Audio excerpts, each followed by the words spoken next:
Welcome, everyone, to tonight's Skeptic Ranting, Original Sin. In this episode, we talk about the parenting skills of a god gone wrong, and how, apparently, humans and a talking snake outwit the creator of the universe. So won't you join us for some deep-fried A playpen, Original Sin? like for kids.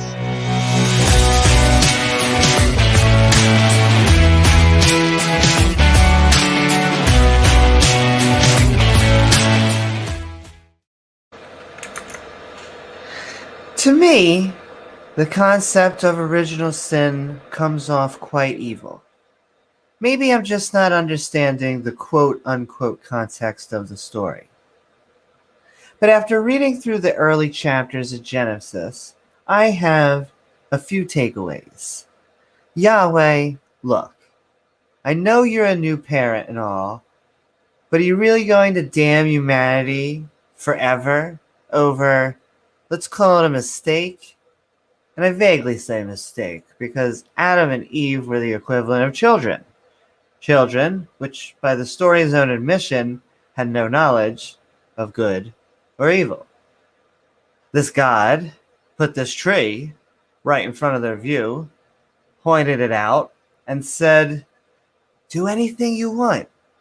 Just don't eat from that tree. Any parent or writer at a daytime sitcom knows where this is going. Of course they're going to eat from that tree you pointed out, because it's the one thing you pointed out, and they don't know good and evil. Man, what a recipe for disaster. But I get it, Yahweh, my man. You were a first-time dad. What I disagree with here is the punishment. A long litany of punishments, including a painful childbirth for women and casting both of your children out of their home. All this over spilled milk? I hate to break it to you, God, but they were better off without you. As for the snake, well, the serpent got things pretty bad.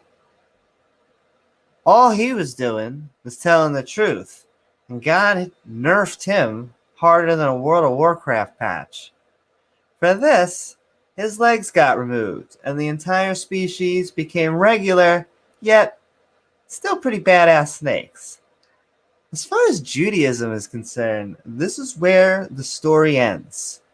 Humans suck, and no Satan to be found. However, without this story, we can't have a heaven and hell.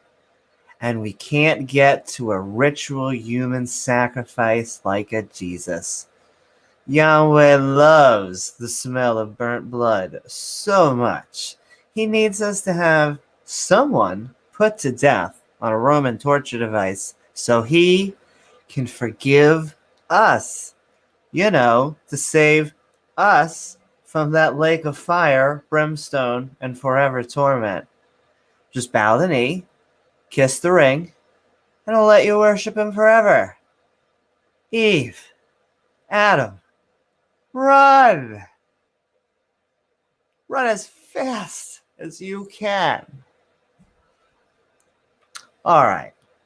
Now, we're going to be going through both chapters of the story, but this is really an overall conversation on the broader topic of original sin.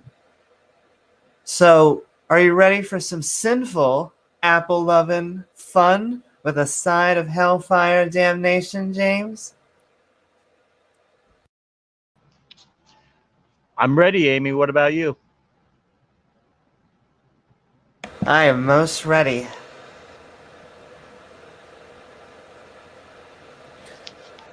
Did you have anything to say? Or original sin, this has been something that we just hit in our Genesis Bible study, so something still on the mind. Mm-hmm. Can you hear me? Yep, I can hear you. Okay. So it's something that's still on our mind, and it's probably one of the more diabolical doctrines in Christianity, one of the more harmful ones. It tells somebody that as soon as you're born, that you are somehow guilty, you're invalid, you're stained because of a woman who got tricked by a snake 6,000 years ago. And because of that, we are all placed in this perilous situation where we have to make a choice. We're confronted with this at birth. We have to make a choice. We can either choose to accept a certain set of facts on faith alone and arbitrarily just choose to believe it, or you get to burn forever in conscious torment. Not much of a option there, no pressure, but it's your choice, right?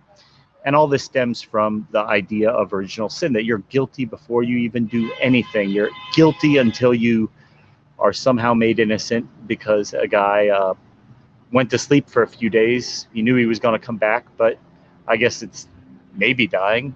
And then he went to hell for a few days, and then he came back. So as long as you're on board with that, then you can avoid this conscious torment. And it doesn't really matter what you do in your life. Most Christians will say you could be, the most decrepit, vile, rancid human alive, but as long as you're willing to worship him forever and say that you're really, really sorry, you're good. And so this doctrine, it has a couple different forms. It has a more modest form, which is to say that you're not necessarily guilty from what Adam and Eve did. It's not like that. It's just that because of that, you have a propensity, you have a tendency to do bad things. And that's, the more milder, the softer version of original sin. And then the harder one is that, no, you're guilty, because that seems to be what the Bible is implying. And from there, you get doctrines that spring out of that, like baptism, and you get various doctrines that we see all the denominations go on in a merry-go-round about baptism and whether it's necessary, not necessary, what form it needs to be. If the priest was shaking something in his hand, dancing around, if that's still valid, if it's valid if a heretic does it.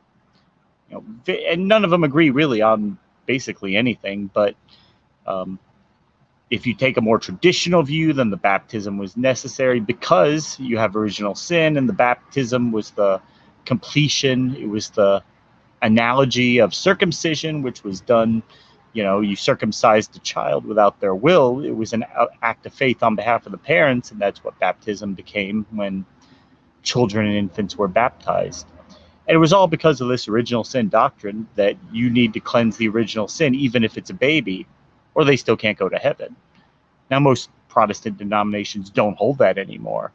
They would claim that aborted babies and infants who die would certainly go to heaven because, well, they have original sin. God would never be that big of an asshole to send somebody to hell just because of that. And even though that seems to be what the text implies. So they just dance around it, even though it really doesn't make any sense. They're just saying, well, has original sin, but it still doesn't go to heaven. Hell. But what does original sin means? It's at that level, it's a meaningless doctrine. It makes no sense. But these Christians are also not comfortable with the idea of God sending infants to hell because of something they didn't do. And doesn't have to make sense, doesn't have to be consistent. It's just what we've been living through for the past several thousand years. So interesting and diabolical. Yeah, that seems to be my main hypothesis. Is it's not only that it's not true, but if it were true, it'd be kind of evil. And okay, we're going to share. I mean, we're just imagine gonna taking an infant and just imagine taking an infant and telling them that they're automatically invalid from the start.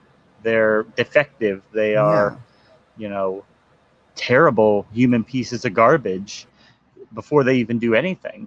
They're in desperate need of a savior because a woman was tricked by a snake 6,000 years ago.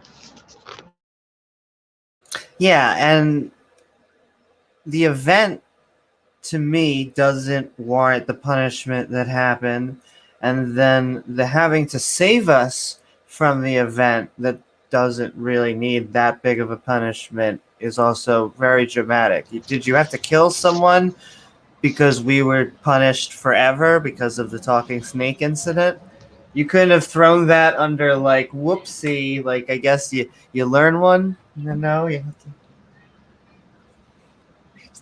No, it's And just very actually, this interesting. Throw right out of the doctrine, what house. you've just outlined, well, of course, but this doctrine, what you've just discussed, is actually that concept is latched onto people in a few different ways, and it's never really good. So imagine you are somebody who has done really, really bad things. Let's say you are a child sex abuser. You've committed horrible, acts that could potentially scar people for life and give them lifelong psychological trauma. But according to this doctrine, you're about the same as somebody who's jaywalked, really, because under God's eyes, it doesn't. That's worthy of hell forever. And it's the same thing if you kill somebody or rape somebody or you do something else really terrible. It allows these really diabolical people to kind of feel less bad about what they've done because, hey, in God's eyes, we're all the same. We're all evil.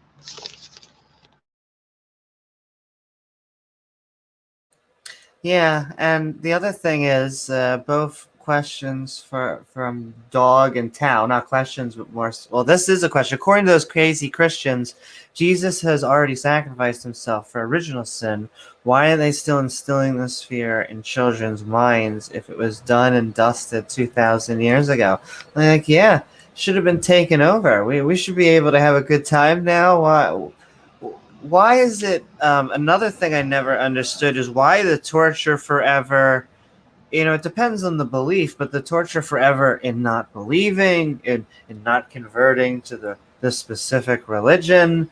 Why all this rigor around? I mean, depending on the Christian, they'll just say it's a very secular look. He just sorts the good and the bad, but that really doesn't make any sense. None of it makes sense.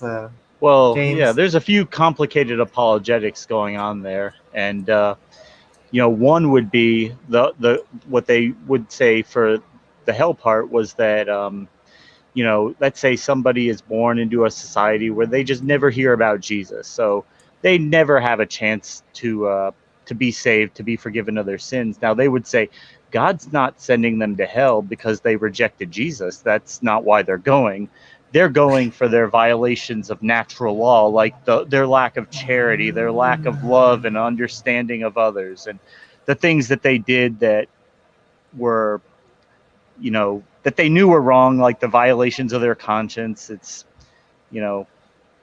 they still did bad things like everybody does, so they're not innocent. And I just want to shout out because I completely forgot. I try and actually plan streams around other streamers. So when you're done listening to our wonderful Skeptic and Ranting Original Sin, go check out Meaning Forge's premiered episode where he got to interview Oz from the Awesome Tart. So just gonna send you all Jim? over there, and I'll watch it. He's premiering an interview that he had with Oz, and so I'll watch that after the stream. So I just wanted to send a shout out to him. Wow, that'll be good. Because that will be good. Yeah, exactly. And okay, what was? If Jesus dies for our sins, then it's our responsibility to commit sin. Otherwise, he sacrificed himself for nothing. I know. We should be getting our money's worth, right? Actually, Martin Luther, he actually agreed with that. And he said, when you go out and sin, he said, sin boldly. Basically, yeah, rely on that grace. Just do whatever the hell you want to do because, yeah, you've got that assurance that you're saved. And then, but that's only one take on it. And the Catholics have a different salvation doctrine. Different denominations have slightly different doctrines. So it's a spin the wheel either way. Exactly. Um, the funny thing, I know it's not my joke. I think it's the Louis C.K.'s, but there's something about you can only torture humans so long before they fetishize it. So, it would never work. You know, but eventually, there'd be humans down there just going, "Oh, baby, hit me harder." Well, Uh, yeah. I mean, Matt Dillahunty, he's been asked that before. Like, oh, what if you're wrong and you die and you wake up in hell? He's like, well, then I'll be in hell. What am I gonna do at that point? I'll just be there burning forever. What can I do? In fact, I mean, it depends very much on what hell is like. Because if hell is, run by the guy who opposes God, then hey, we may be on opposing sides. Maybe I'll get some cool horns and a pitchfork, and we can go take on either God, or maybe we can just chill in hell. Who knows? Maybe it's bad That is PR, one take and on hell. there you Yeah, go. you could And just okay, drink and engage in all manner of debauchery. Your normal life, Amy. The things that you normally do exactly. anyway. It would be an easy transition, I feel like, to hell. And all the Christians are like, oh, I bet it would. And I'm like, yeah, I bet it would. Okay. And they're That's where all the cool just people are. having fun sitting there telling God Ooh, say it one more time. You had a little bit of lag. how great he Yes, we'd be just is sitting there praising God, forever. telling him how great he is. Look what you're missing out on, Amy. You could be praising God sitting there telling God how great he is. You don't want to miss out on that. I know.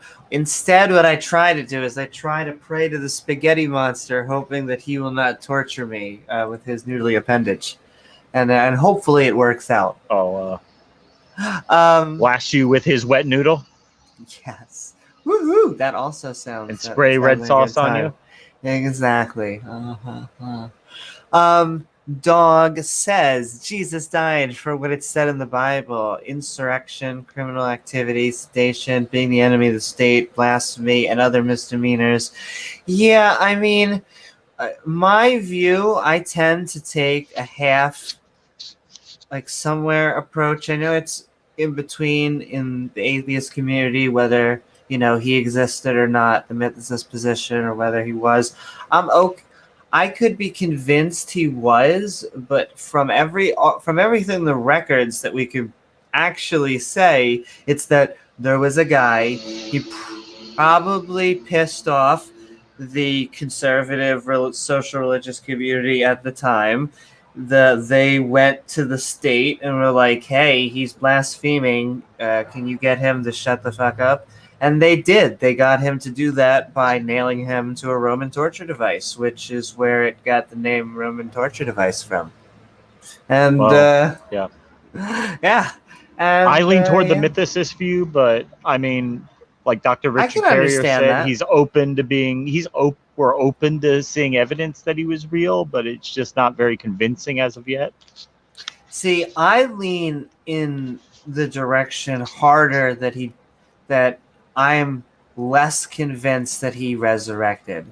Like I can that whole I my whole shtick tends to be the body. Like it just annoys me that Christians go to apologetic seems to be well, he if we don't have a body, if we found a body, then that would disprove Christianity. First of all, it would not prove or disprove Christianity. They even make movies where it's like, oh my God, they found Jesus, and then anarchy and chaos took over the world, and then they found they found out it was a forgery, and so the world goes back to being better.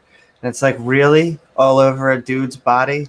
Okay. Well, like Otangelo, his shtick is the Shroud of Turin, that piece of cloth that the Catholics have, even though he's not Is that a Catholic apologetic, the Shroud of Turin? I don't know enough about it to. like, even though it's a Catholic relic, but it is a Catholic relic, yeah. And hey, they pick up onto different apologetics. You never know. But it's very.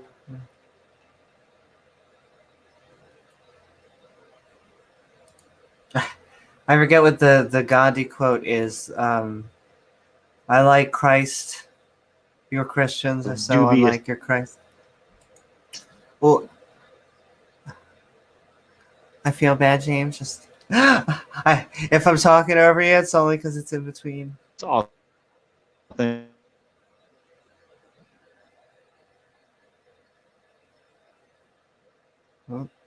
Authenticity. It's obviously it's not I heard authenticity. really.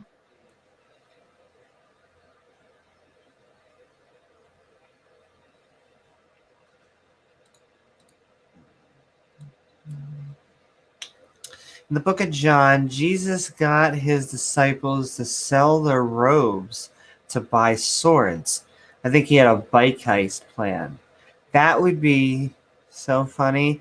I would love to see more takes on this, just like Life of Brian type of stuff. I always imagine I want to do like either a video game or a movie or a sitcom where it's like Moses, Jesus, and Muhammad, and they go on adventures. Maybe I'll even like Satan gets thrown out of hell, do like a super RPG thing, and they all four of them have to team up against the new big boss. Maybe I'll make it Dan.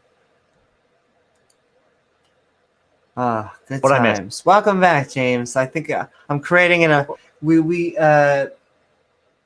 Dog had a good idea that we need to make a Jesus bank heist movie. So I think By that's swords, a good yeah. one. Yes. I want to make a video game where it's Moses, Jesus, and Muhammad, and then they have to get help from Satan because Satan gets thrown out of hell by Dan.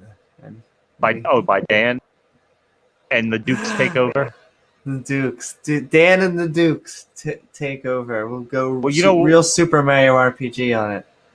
What would be a fun level in that game is where Jacob he has a knife and he's got to go around circumcising as many people as he can in a certain amount of time. Right. And then his sons go kill them all afterwards. Whoa, James, those aren't your Saturdays? Well, usually I get stuck working, so. Oh, okay. I understand. Yeah, one day I'll be able to join you with your normal Saturday debauchery, but right now, yeah.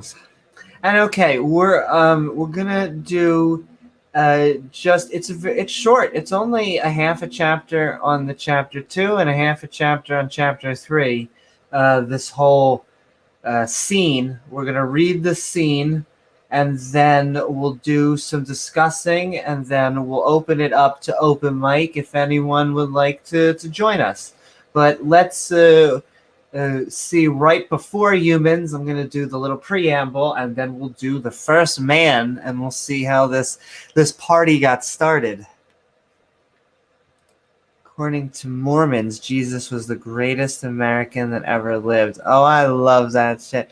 The Jews were Native Americans in their view. Get the party started.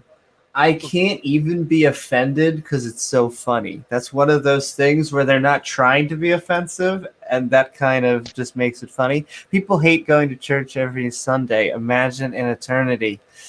Exactly. And you're probably not wearing your best. Okay,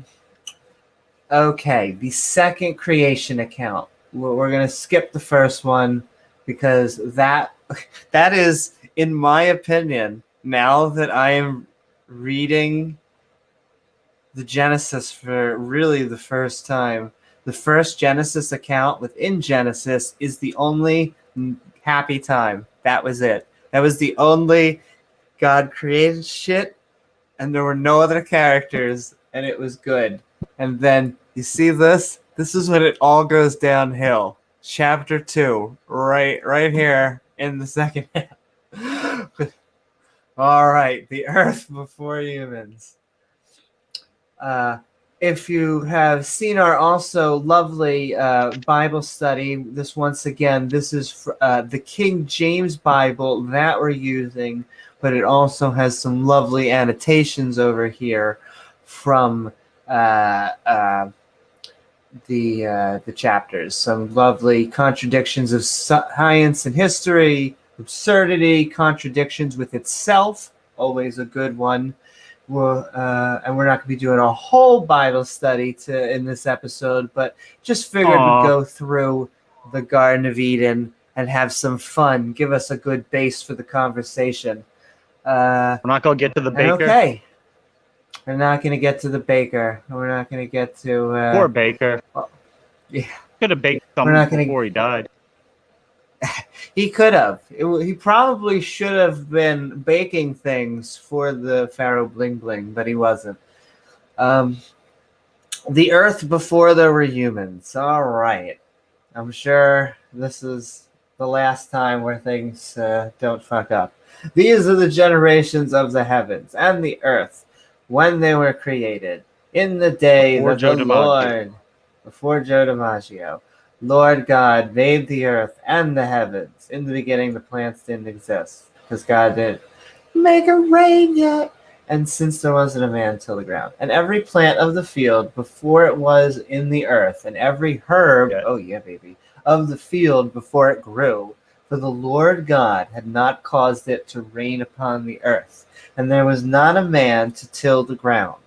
But there went up a mist from the earth, and watered the whole face of the ground. Okay. Here we go, ladies and gentlemen. Are you ready? Yeah, okay. Exactly. No one try to pray. Oh, people go to church on Saturday. People go to church on Sunday for what he did on Saturday and do it again on Sunday. I know, it's cyclical. And it's okay. You can be Mao Zedong. You could be that horrible Stalin or whatever person, and on your deathbed you can actually convert, and then all those murders will be fine. That's the thing they never seem to pick up on. They're always like, those horrible torturers forget that Hitler was a Christian. Oh, we hit Godwin's law, and all this stuff. But it's like, but couldn't Stalin just deathbed conversion? I feel like their response would be like, only if he meant it. And it's like, okay, but all the people. Okay, I mean, if he means it, I mean, how can we override it if he means it? Yeah, the Catholic apologetic to that would be, well, yeah, but then he would have to go to purgatory for a long, long time until all the bad things were cleansed from his soul. So he'd be like, funny. He'd be there for like 20 million years or 20 billion years for all the bad things he did, but he would still get to heaven at the end. See, you'd imagine there's nothing in purgatory, but I imagine it's just a line going to nowhere, and there's a single clerk. Like at the DMV? Yes, it's just a never-ending DMV, and your line and your number is never called. With the torment is Bruno Mars music playing on constant loop. And she's chewing bubble gum, and she knows it's a little bit too obvious, but it's kind of her thing. And okay, the first man, and the Lord God formed man out of the dust of the ground. Once again, what happened to life cannot come from non-life, because except for when God does it. Except for when God. Let's see. Dust, ground. Dust, ground. Dust, ground. You know, that doesn't sound God formed Mr. Batman out of the dust of the ground. But when they make all this who and dust ha, ground, Mr. Batman. Dust ground, Mr. Batman. I'm trying to see. Now they'll say that this is life. Blowing kisses to Mr. Batman. But this is still life taking non-life and turning it into something.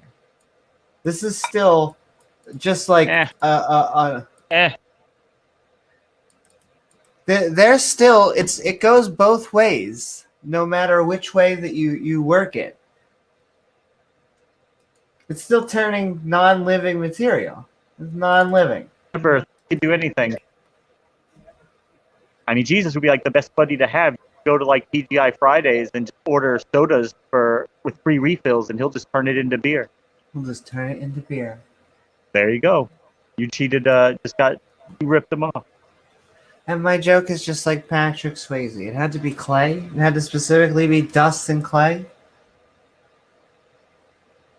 Apparently, that when you mix dust and clay, you get a Mr. Batman. The whole narrative is about redemption and regeneration.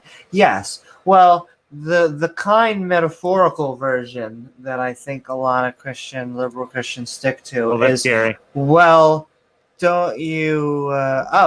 That's funny. As I quote Gary, is yes, you need self-sacrifice as a quality. Like, I go out and I have to protect my troops and stuff like that is a good thing. But this isn't like, this is a different thing. It's one thing to say, isn't Jesus so nice that he's going as the sacrifice? But the guy who's making the sacrifice, the God, that's the evil guy. That's where it's not the Jesus that we hate. It's that there's no need for a Jesus. There's no need for a sacrifice. God should have forgave Adam and Eve in under 10 minutes. That's what parenting. That's how parenting works. I mean, my mom, who I will never kill anyone. I will never ever kill anyone. Well, I mean, maybe in self-defense or something. But my mom looks at me and she says, "You could kill someone, you can go to jail, and you'll always be my baby. My love is unconditional." I was raised in that kind of family. I was very lucky. I cannot, in my wildest dreams, imagine my parents throwing me out. I came out as to go identity politics. I came out as trans, and my parents did not throw me out, even though the Bible would have probably had them do differently. And yeah. Also, this will be open mic eventually. If you're just joining us, we're just going to read through the story. Feel free to keep joining along us and sending chats. In fact, if you want specific comments, I'm going to always put comments on screen, but if you want specific ones, feel free to tag me at Amy Newman in chat. And I think even Joshua Herbel has parents that probably love him, of all people. Yes, well, everybody's parents. I like to think everybody's parents love them, but I guess I need to also move from my sheltered world. But most people's parents love them. I mean, I've heard people say that they wouldn't always love their kids, but for me, as a parent, that's a hard thing to swallow. Hell is an original Hebrew scriptures referred to as Sheol, which means grave or eternal nothingness, no heavenly reward. Right. Absolutely. Exactly. I have literally no cultural context. I know I talk about my background so much, but I guess what else am I going to talk about? But it's such a weird thing. I come in to no cultural context of a heaven or a hell or no reward. I never thought I was going to leave something, and my transition out of theism was so gradual that there was nowhere to go. So me becoming an atheist didn't lose or gain me anything in that regard. But I feel, speaking about what Oz was saying just yesterday, I mean, it's part of what I do when I do. I mean, you can feel that. I could feel it radiate from him emotionally that is what he does. That was in the after show. I don't think most people heard that. Oh, well, Oz, the fear of hell is a terrible thing. That fear, and now I feel bad. Oz, if I'm doing you wrong, I feel like I don't. It's a common a common concept that that many Christians, I'm sure many Muslims, and even my mom, I didn't know that she kind of like is here 50-50 on having the heaven. She doesn't think about hell, but it could be a damning thing. Especially, I mean, I can't imagine. Let's just say you're a Christian, and let's say you lose your child, and you have spent all these years just thinking, you know what? It's okay. I can go forward because I'm gonna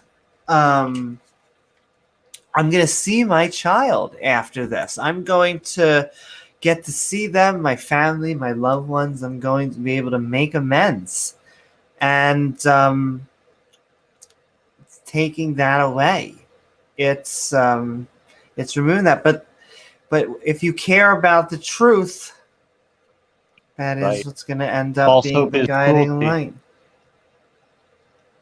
And most people recognize false hope, false promises is inherently cruel. Exactly. Let's see. No, the whole beginning is about how man can do... I was just going to say that... Oh, say it. Yep. Oh, I was just going to say that's why, even though Pascal's wager is such a silly argument on its face, I think it's actually very powerful with a lot of Christians, because that nagging issue of hell, that fear, is in the back of their mind, and I think it keeps a lot of them in the faith because they're just so terrified of that potential outcome. It is completely flipped. The theological arguments that I think atheists find the least convincing are some of the most convincing arguments to theists. Like I think atheists are like, I don't know, I don't understand Pascal's wager just from a mathematics standpoint. It feels like that was a problem years ago that's overcome by mathematicians just being able to offer refuting proofs and say, no, there's many different gods. But for someone who has... See, there's two different types of Pascal's wager. There's the intellectual mathematic, and then there's the feel. There's the feelings version of it. And the feelings versions isn't mathematics. It's, am I going to burn or not? Am I going to burn? Am I just going to fucking burn it forever or not? And that's really what I think keeps them in. It's not the intellectual argument that you see on like on a modern day debate. Yeah. Well, it's like if there's even a 1/1,000,000,000% chance that it's real, probably better just to keep on going just to avoid that. And so I just want to say, so no, the whole beginning is about a man can do... no, the whole beginning is about how man can do evil to one each other and take what it is and not care about the consequences. But they didn't do evil. It wasn't an evil thing. He said, don't drink from the juice box. And they're like, okay, daddy. And they go away and they're like just chilling there. And the snake's like, fuck it. You know what? He's lying to you. The juice box is actually really awesome. And they're like, oh, really? And they're like, and the snake's like, yep, try it out. And they're like, okay, juice box. And then the dad's like, slap. Juice box flies on the ground. They're like, all right, so not only are you grounded, but you don't live there anymore. So good luck with that. It's like, I think it's better that you find new adopted parents at that point. I want to adjust this and comment then if it's... Oh, I was about to say I showed the punchline. Where's my there's nothing wrong with wanting to see your loved ones, and I should say, coming from Gary, nothing is wrong with wanting to see your loved ones in the afterlife if that helps you cope. See, my problem with that is a short-term solution for a long-term problem. Is that it feels good, and you could even say it's long-term if they believe that to their grave, but it's what do you put at the pinnacle? Do you put what makes you happy or what is truthful. And to me, it's self-defeating because I want to find my happiness in the truth, whether it's a hard truth. I know my parents are going to die one day. I've lived a very sheltered life, but life has built-in sad things that you go through. I know that they're one day going to pass, and it's going to suck, and I'm going to want to talk with them. I'm going to have conversations and want their advice and all this stuff. But it is also, the sad things in life are also what make us stronger. And we have to kind of take from that wisdom and kind of say, well, this is us leaving the cave, or whatever you want to say metaphorically, and becoming adults. Now, there are people who are just able to go through life and they just believe what they want to believe, and they don't really put much thought into it. And if it helps them and they like it, they don't really care if it's true or not. But then there's other people who just can't stop analyzing, and they just can't get over the concept that they want what they believe to be actually true. And that if it's not true, they don't want to believe it just because it sounds good. Yeah. I mean, I want to believe, if Yahweh is real, I want to believe him. Like, I have no choice. It would be like not wanting to believe, not to get too personal, I have epilepsy, but I have it under control. But it would be like me saying I don't want to have it. It's like life doesn't really care. But it would be like me not taking my medication and then driving. It's like reality hits you in the face, and that's all I want. And I can only get a grip on it if I have the truth of the situation. And if Yahweh was real, like we've said before, that that doesn't necessarily mean you would want to worship him, because just because you knew he existed, you would have to be another analysis to determine if he's worthy of that. But if he did exist, he would be able to make, and he's really not a bad guy, and he's really such a great God, and he would be able to make you understand that. He would be able to make you understand that he has purpose for the things he does, and it's all meant for good in the end, and it's hard to understand, but it's really for good. He'd be able to do that if it was true. And yeah, it's two separate things. They prove that he's real, and then let me evaluate his character. They love talking about God's character, but let me tell you, I've seen a lot of God's character in Genesis, and it's more of a blood sport than anything.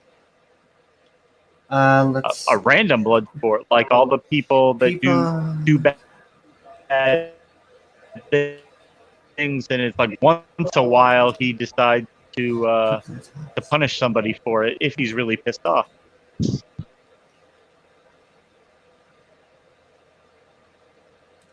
Yeah, well, I think some people do. I mean, I agree. I mean, I think some people do cope with it. I think a lot of religion has to do with the fear of self-death. I think it's a very scary concept to imagine the ride is going to end one day. But I mean, it's, once again, it's part of becoming an adult. You don't think about these types of things when you're younger, but then but I agree. I mean, it comes with a thing. I don't think you should go around and be like, ha ha, you lost your wife or you lost your child and you're never going to see them again. Ha ha. Like, that's horrible. That's cruel. Instead, what we need to figure out how to do is have healthy coping mechanisms. We need to be there for each other. We need to have that type of community that people can find ways to be together after horrible events happen in life, and they will, because that is part of life. And we hope for all the good, and we prepare for the bad. Well, like the great Saint Hitchens said, it's not that the party's over, it's that the party's going to go on, but you won't be invited anymore. You're kicked out of the party, And Yeah. And if Yahweh was real, I would probably never worship him. Yeah, I mean, if he's very drastically different from, I don't really like the idea of worshiping. But how about just like having that personal relationship? You know, like getting on my buddy list or Admiration, whatever. love, Yeah. appreciation. Let's start with talking. You know, and we First could take base. it from there. Yeah, first base. I have questions. Exactly. I have a lot of questions. And I remember our good buddy John Maddox put a thing out maybe it was about 2 weeks ago, and he was like, "Well, see, atheists ask why God doesn't show himself, and then they say even if he did, they would worship. So yeah, but what does it matter?" I said, "Well, I mean, if God was willing to show himself, then he could probably also be willing to explain or make the person understand that he's actually not that bad of a guy after all. He's actually a good guy, and he's just misunderstood." You know, he would have that power. He could explain that to you in a way that you would understand if he wanted to. Yeah, he could say, James, you had it all wrong. This whole slavery thing, I was trying to say don't own slaves, but it came out as own slaves. Or that, well, people were going to do it anyway, so I just wanted to make it so that it wouldn't be as bad as some of the other systems in place, but I never meant it to last forever. To have him do that, defend his apologetics, but at least have him do it. Yeah, don't have his lackeys come here and do it. Like, Angelo, John Maddox, you're fired. I'm taking over my own PR department. So, Gary says, believing, I think, makes me a better person, but I know I still have improvements to be made. So, I like half of your statement. I feel like we all have improvements to be made. It's just you don't need someone to be watching you for those self-improvements to become. It's the hardest thing for me. You know, I'm trying to gain self-improvement, like being on time on streams and all sorts of things. But it comes from working on an inner strength. It's like a muscle that we're constantly trying to work at to improve ourselves. But I don't think there's anything wrong with that, at least. And then I have a relationship with Christ in that I think he helps me when I'm on the wrong path. I'm going to segue this and to a biology, and tell me if this sounds vaguely familiar. But I believe we have what's called the narrative. And the narrative is that we're constantly having, as introspective beings specifically, we're constantly having conversation with ourselves, and we're constantly trying to say, am I really doing the right thing? You know, should I really be doing this? And you kind of have a pull with yourself, and you kind of almost have a wrestling match, because you I mean, it's as simple as a diet when you know you should be doing something right, or giving charity or giving to blood when any of those things you know you should be doing. You cross somebody and you don't give money to the homeless or something, or you just don't do your homework, or whatever it is. It is that inner fight. You don't tithe in church. Yeah, don't. Well, you don't go to drdino.com and buy his seminars. Yeah, buy all his creationists. And hello, what is up, Organic Jerk? Not too much. Welcome to our Skeptic and Ranting Original Sin. We're having a sinfully good time. Everybody has flaws and character defects and things that they need to work on. It's just the thing that with Yahweh is a lot of his are just really arbitrary things that he says not to do just because they're contrary to his nature. He just doesn't like them, so therefore you can't do it without really explanation or without any purpose. It's totally arbitrary. And he also that's what people have a hard time with. He also doesn't set up any of this shit in the Old Testament. He doles out his punishments, and they suck, and they're permanent, and then that's it. He never addresses sin again. He has laws and things that them to do eventually, but we're not even up to that through Genesis. It's not till we start to get into New Testament scripture that they really start going hard with the hellfire, brimstone, and all this. You better believe, or else. And you see why. I mean, the Old Testament, there is no believe in me or else. It's believe in me because I'm 5 feet in front of your fucking face. I'm gonna blast your head off if you don't believe in me. Yeah, like a DBZ character. And they always forget about him. Like he has to constantly reintroduce himself to people. Within a few generations after the flood, they've already forgotten about who he was. Oh, wait, who's this guy who flooded the world? Fuck him. Fuck him. No, Gary says, no, I mean that I read his words and it helps me. I don't mean he takes the wheel. Just I find it helpful when I get mad or angry or I'm too far up my rear ended, but sometimes I don't heed those words. Okay. So no Jesus, take the wheel. Well, no Jesus, take the wheel. I guess I was... Well, in that way, could you say that it is just a useful... It's a book with a lot of wisdom in it. To you find wisdom in the scripture, and you look towards that wisdom in tough times. I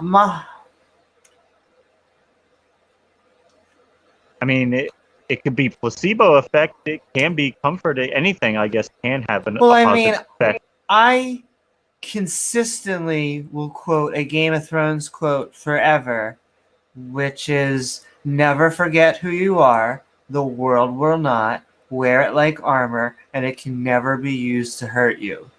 Now, Tyron, the guy who said the quote, doesn't exist. He's not a real person, but he's probably the most quoted person I use in my life, and I use him I tell it to every transgender person. But it's used for anyone who's been downtrodden or broken or been picked on. Can use that line and find wisdom from it, and in that way, baby Tyrannosaurus Rexes. All my baby Tyrannosaurus Rexes, because it's true. As long as you understand who you are and what you are, and you start to take pride in it, it can't be used against you, because people say, well, hey, you're the thing, and you say, of course I'm the thing, I love being the thing. And so it kind of makes people slump. But yeah, I mean, that's where they come in with the arbitrariness and say, just God doesn't like you the way you are, don't do it just because. And don't mind me if I keep on reinterpreting this in a secular context, but I think the useful stuff comes through in the secular context, not from any. You're probably not, no one sits there and says, I'm in a troubled time, I'm going to read the 600 laws that Moses had or something like that, because that's not the good stuff. But let's see. Don says, how could God like all those times in life when you're faced with a decision whether you should pull out or not, and you remember the Bible? That's right, don't pull out. How could God convince anybody he's real? There's over 2,000 people alive today who say they're Jesus reincarnated. All of them, of course, live in mansions and drive flashy cars. Irony is lost on the gullible. You would know how to do it, right? Did you know that gullible's not in the dictionary? Okay, that's an oldie but a goodie. I can't even hold my deadpan long enough. What was I going to say? Another interesting thing I find, not only the people, I'm sure there are people who think that they're Jesus. There are many that just believe that they are these New Age prophets. And it's just how amazing, just very similar to what you were saying, is this, they live very lavish lives. I always love the T-evangelicalist. I know it's a very American thing, the T-evangelicalist, but man, do we love selling us some invisible product over here. Oh, see? Now we're getting to, as I throw my pen, we're getting to some true wisdom. Jim says, I drink and know things. Not Astral. priests. What was that? Not priests or pastors, cult leaders, even though all religion is a cult that can't be denied.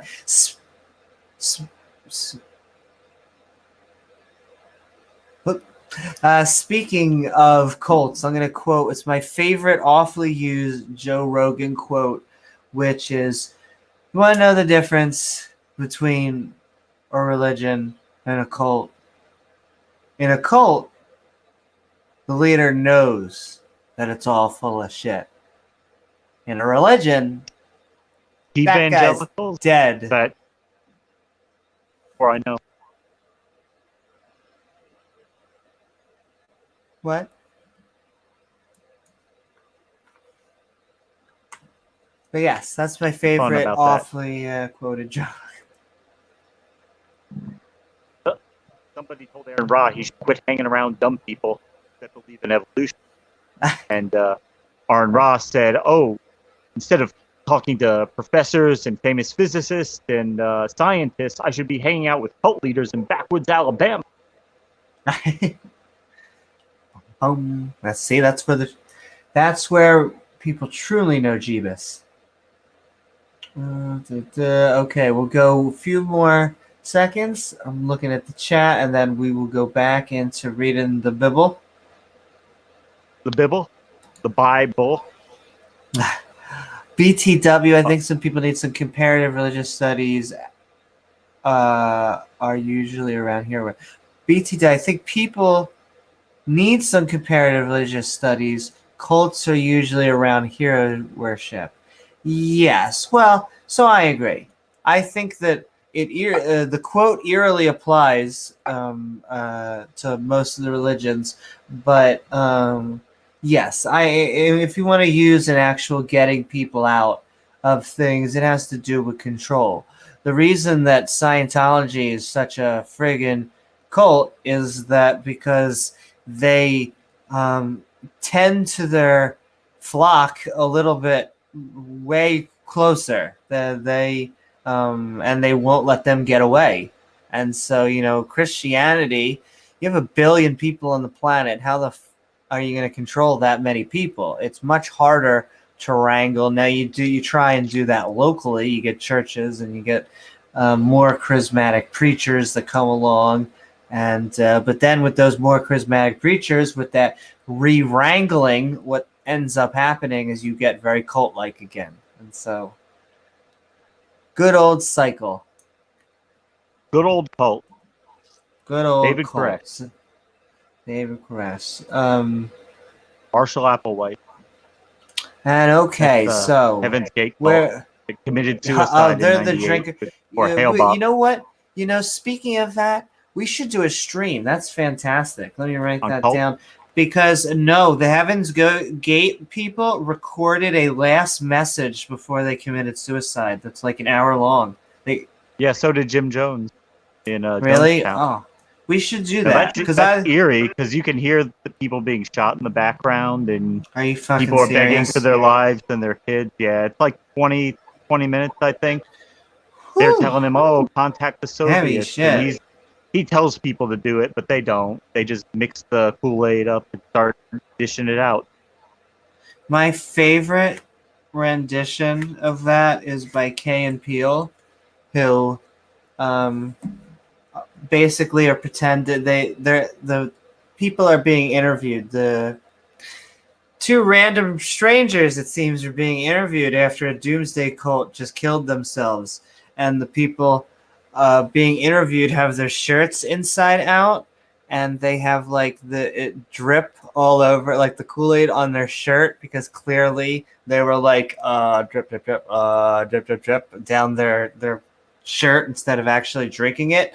And they're just trying to explain how, like, they're just like each time the person brings up cult, they're like, I think the word cult is a little offensive, but if I had to say, I would probably guess that they weren't just trying to understand why you had to kill yourself to visit the aliens. We just It was just a very funny skit. And at the end of this skit, spoilers, they are picked up by aliens.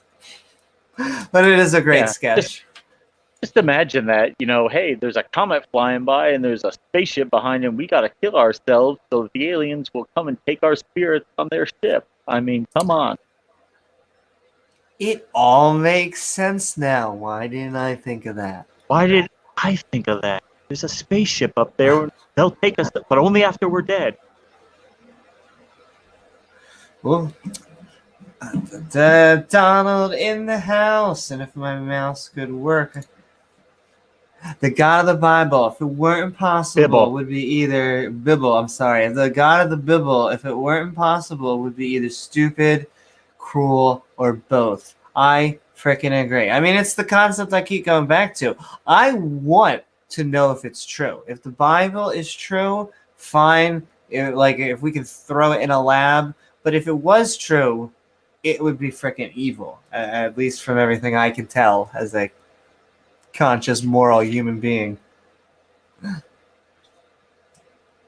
And okay, so I got all. And I don't think that I don't think a lot of the Christians, that's what they don't understand, is that even if it was real, it wouldn't.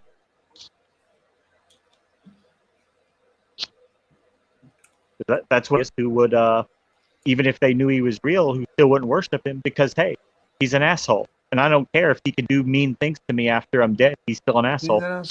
He's an asshole. And okay.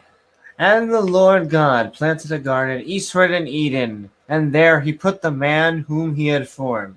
God planted a garden in Eden and put the man in it. Sweet.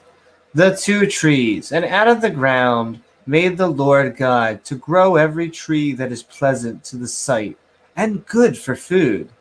The tree of life. Dun, dun, dun. Also, by the way, in the midst of the garden and the tree of knowledge of good and evil, God made all the trees. God made all the trees that are nice to look at the God. Huh? Darth Dawkins, he's in the Bible too. He's in the Bible too, exactly. So is Dave Rubin. God made all the trees that are nice to look good and to eat. Okay. And a river went out of Eden to water the garden, and from thence it was parted, and became into 4 heads. Oh, baby. The name of this... Okay. It's like, okay, sure. The name of this first is Pison. That is it, which compasseth the whole land of Halava, where there is gold. Oh, cool. This is like a Minecraft adventure. And the gold of the land is good. There is, what are we, fucking Avatar here? Bedimberlum, Unobtainium, and the Onyx Stone. And the name of the second river is Gigatron. And the rune of power.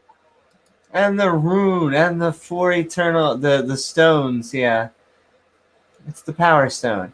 The same as the compasseth the whole land of Ethiopia. And we're back to New York. And the name of the 3rd river is Hichdel. And we're back to Asgard. And it goes toward the east of Asgard. And the 4th river is the Euphrates. And the Lord God took the man and put him in the garden of Eden to dress it and to keep it. God put the man in the garden. Even though there's nobody around to even... So he's a pet, right? Or even more so, he's a decoration. Meh.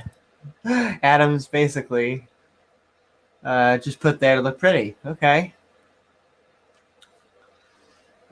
Donald says, keep in mind that an all-knowing God would know in advance how he's going to judge everyone, which would be the ultimate prejudice. Yes, well, he knows. This is Saul. I mean, he knows how the game is set up. I mean, it is basically like he put a trap in the thing and was like, be a shame if anyone would hit that trap. He then left and went on security and started watching the security cams because, I mean, like I said at the intro, anyone who is writing a daytime sitcom or a horror story in either direction could see where this is going. But but he's also all-knowing, or supposedly. What could go wrong? What could go wrong? Yeah.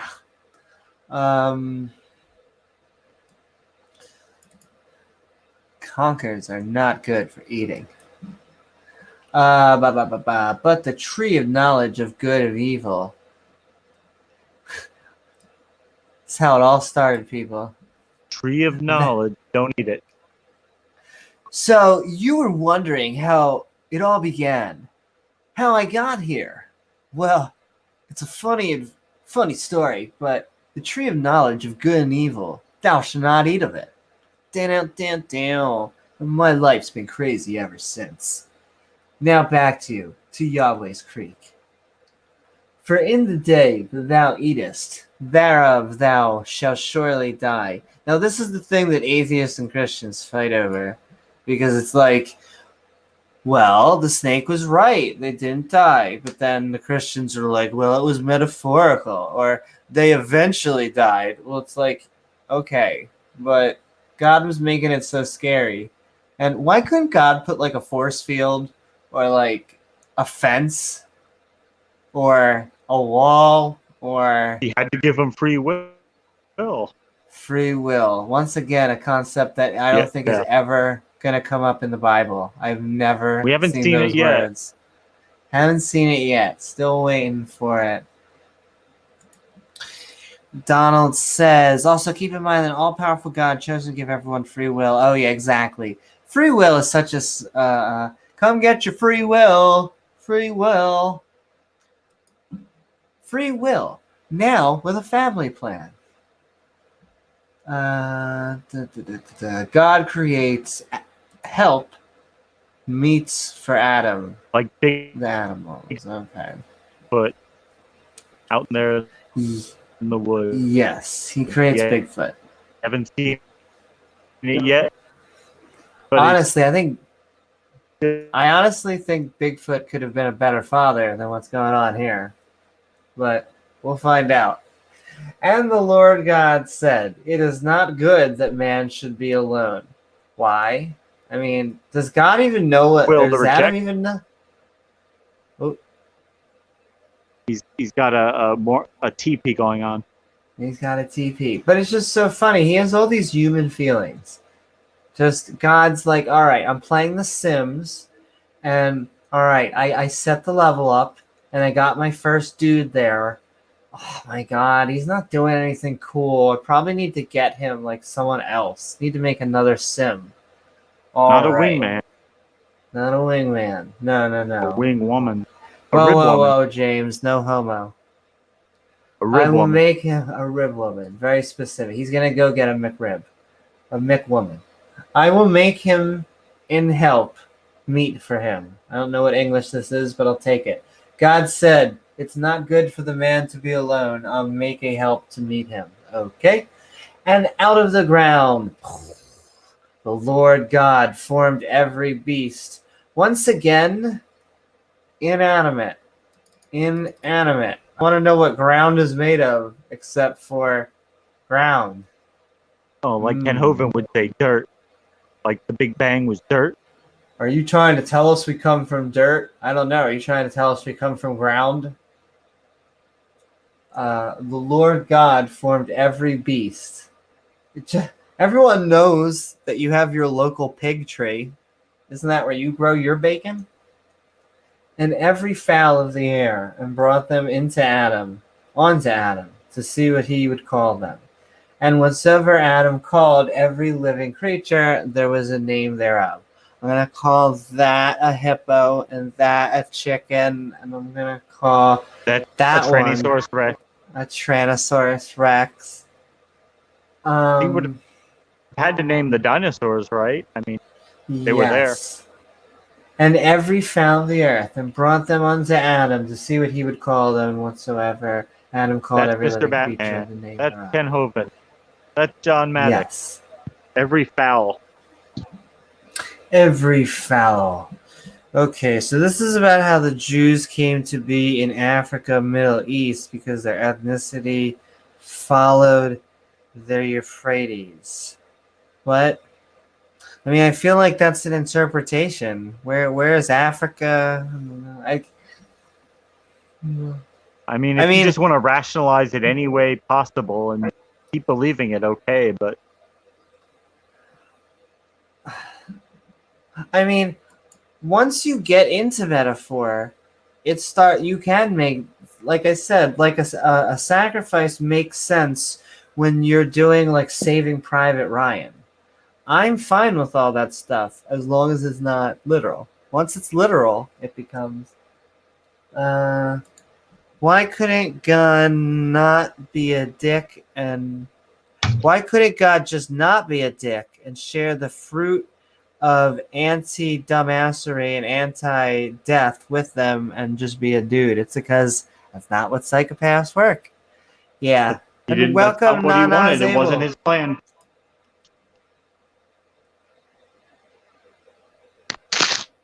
Right. Uh, you said the. Okay. Let's see. Where were we? Were we on 19 or 20?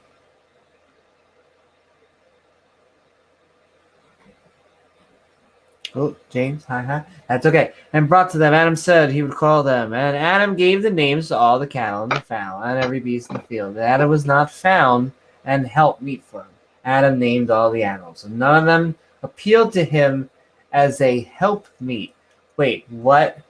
And to every beast of the field, but for Adam there was not found an help meet for him. That was getting dangerously close to some helpmeet. Oh, I bet I know what he wants for some helpmeet. Where are the dinosaurs? I know. Down says, so anal? So, no.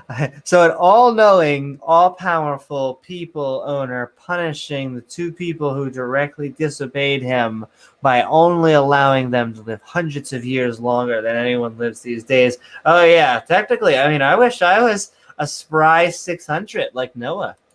I wish I was kicking back. And, yeah. No, the cradle of the earth is on Africa and geographical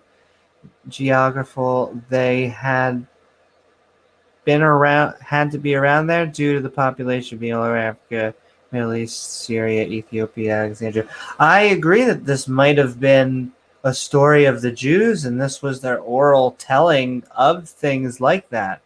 I mean, my thing is just as long as we're not teaching this in the science class, as long as we are not teaching that man came from Adam and Eve. Like when a child goes into the science class and asks where Adam and Eve came from, that they get the actual scientific answer. Ooh.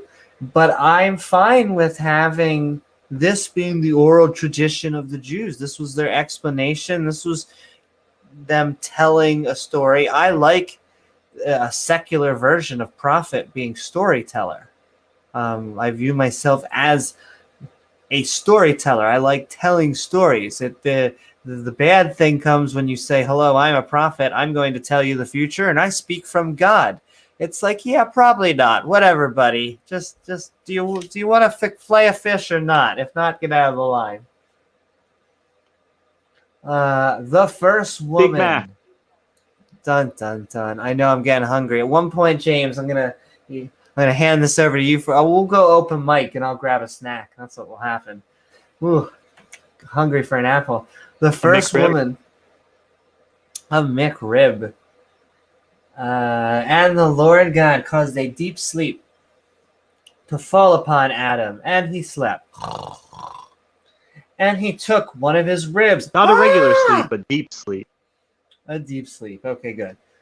Which closed up the flesh instead thereof. And the rib which the Lord God had taken from man, made he a woman, and he brought her unto man. Oh, nice. And Adam said, this is now bone of my bones and flesh of my flesh. She shall be called woman, because she was taken out of man. Therefore shall a man leave his father and his mother, and shall cleave unto his wife, and they shall be one flesh. And they were both naked, the man and his wife were not ashamed. Adam and the unmanned woman were both naked, and they weren't ashamed. So he has his two little puppets. Fantastic. Oh, goody. Oh, goody. What could go wrong? I think of Dinosaur Land as Kent and Ark's encounter and Ham's. I guess the owner, the other, and the owner. Blah, blah, blah. I think Dinosaur Land is Kent's and the Ark's encounter is Ham. Oh, I'm just reading it. Okay. Yeah. That's what I get. That's what I get for reading it. Ken Ham's got the arc. Yes. Ken Ham's got the arc that was water damaged, and Kent has Dinosaur Adventureland, the cult leader in Alabama. But notice they both have Genzels. They both have shticks. I mean, I hate to say I'm all for capitalism. I'm all for a market, but at least sell a product that's not invisible. That's all I'm asking for. You know, if you're gonna sell me the tube, at least have some paste in there. Sell something that's real, like sell an imaginary friend. Yes, like sell. What about an imaginary slave? Would you be okay with that? Only on Pornhub. Two trees, a talking serpent, and a fearful God. So we're at the book of Genesis, chapter 3.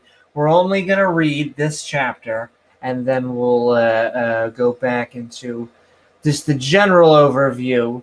I actually should have looked up some passages on sin and in the New Testament. If anyone has anything good, feel free to send it on chat.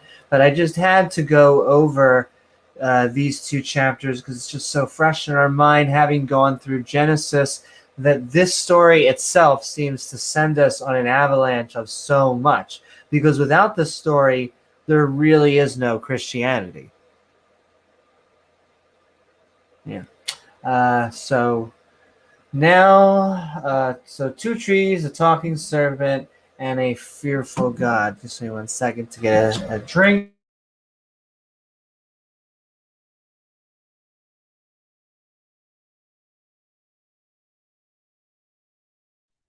Okay. Now, the serpent was more subtle than any beast of the field which the Lord God had made. They're basically saying this snake is smart. I wish we had maybe. I mean, I don't want to diss snakes now, sneaky. but I want super intelligent, sneaky snakes. I mean, and he said unto the woman, "Yeah, hath God said, with his ye vocal shall cord. not eat with his vocal cords of every tree of the garden? Of all the beasts that God made, the serpent was the most clever. He said to the woman, did God say you shouldn't eat from every tree in the garden?" I love how, I mean, this implies the snake was just living life, and then just one day he's like, you know what? I kind of want to fuck up God's plan. Fuck with God. Yeah, I want to fuck with God. I'm smart. I'm doing quantum physics here, and these people they don't even know it's wrong to be naked. Yeah, they don't even know it's wrong to be naked. Where I like it, excuse me. And the woman said unto the serpent, we may eat the fruit of the trees of the garden. But of the fruit of the tree, which is in the midst of the garden, God hath said, ye shall not eat of it, neither shall ye touch it, lest ye die. The woman said to the serpent, we may eat the fruit of the tree in the garden, except for the tree in the middle of the garden. God said, don't eat from it, touch it, or you will die. Dun, dun, dun. And the serpent said unto the woman, ye shall not surely die. For God doth know that in the day ye eat thereof, then your eyes shall be opened, and ye shall be as gods, knowing good and evil.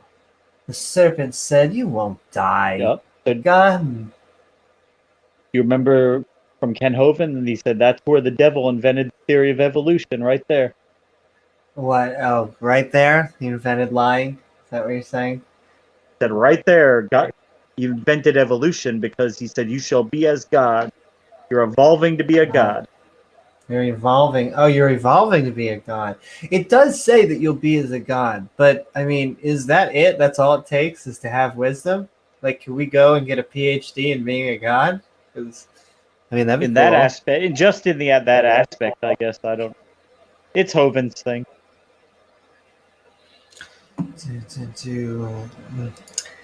They broke every principle of the Ten Commandments except the Sabbath.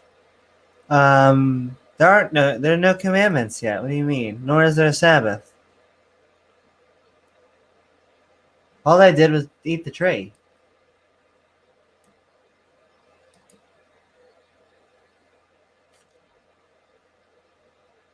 But you can answer. Also, hi, Jamie. And hi, Ian. Did I say hi, Ian? Yeah, you've been here.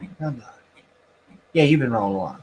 Hi, Ian. Anyway, hi, and Donald and Dog and Phony Beetle.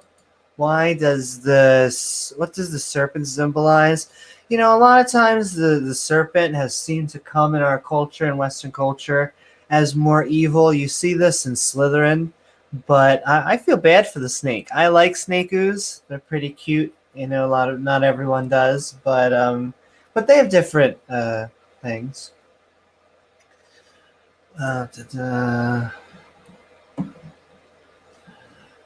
So where were we? Oh, James. Oh, God. James got taken by Satan, summoned by Satan once again to fight on his behalf. If it was real, the serpent didn't symbolize anything more than a snake in a zoo symbolize. If it's a work of fiction, we don't know what. It's true, we don't have the actual authors. And they really don't talk about the snake. The snake is just, he gets kicked out, and then that's it. There's no more Satan after this. Satan is a Christian concept. Within Judaism, there is only the serpent, and he got his comeuppance, and that's it. There was no Serpent 2.0. And welcome back. I'm trying to think where we were. We're talking some fruit. You will die. And the serpent said unto the woman, Ye shall not surely die. It hadn't evolved that far yet. Haven't evolved. Yeah, for God doth know that in the day ye eat thereof, then your eyes shall be open, and ye shall be as gods, knowing good and evil. I mean, is that it? Is that all it takes? The serpent said, You won't die. God knows when you eat from that tree, you'll be liking gods, knowing good and evil. Hi. And when the woman saw that the tree was good for food, and that it wasn't pleasant to the eyes, and that it was pleasant to the eyes, and a tree to be desired to make one wise, I don't know how she would know that, she took of the fruit thereof, and did eat, and gave also unto her husband with her, and he did eat. Honey, dinner. When the woman saw that the tree was good food, was nice looking, and would make her wise, she picked and ate the fruit. She gave some of her husband, and he ate it, because that's what you do. Hey, the talking snake said it's okay. What could go wrong? Well, sure, after they do, but Jamie says they did know good and evil like God after sinning. Well, sure, but the whole thing was that the whole sin was that they ate the apple. But they didn't know good and evil to know that they were sinning. That's my thing. There really shouldn't be an original sin. If your kid drops, they had no culpability. Yeah, just say we don't drop the the juice box in our household here, but then you don't kick the kid out, or you don't punish the kid years later when he has kids, and then his kids' kids, and we are not Saw. This is not Saw. Where were we? And all the eyes of them were both open. They knew they were naked, which apparently is the worst thing in the world of all the things. And they sewed fig leaves together and made themselves aprons. They quickly became the fastest clothing makers in history. I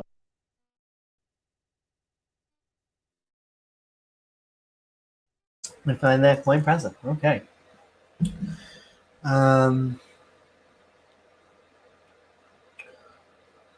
Did they eat, and he eat, and of their eyes are open and leaves, and they heard the voice of the Lord God walking in the garden, in the cool of the day. And Adam and his wife hid themselves from the presence of the Lord God amongst the trees of the garden. Adam and woman heard the voice of God who was walking in the garden during the cool of the day. So they're hiding in the trees. And the Lord God called unto Adam and said unto him, Where art thou? God said, Where are you? And once again, is he just playing around? Because you gotta know where he is, right? Must be. Okay. And he said, I heard thy voice in the garden, and I was afraid, because I was naked, and I hid myself. Adam replied, I heard your voice in the garden, and I was afraid, because I was naked, so I hid myself. And he said, Who told thee that thou was naked?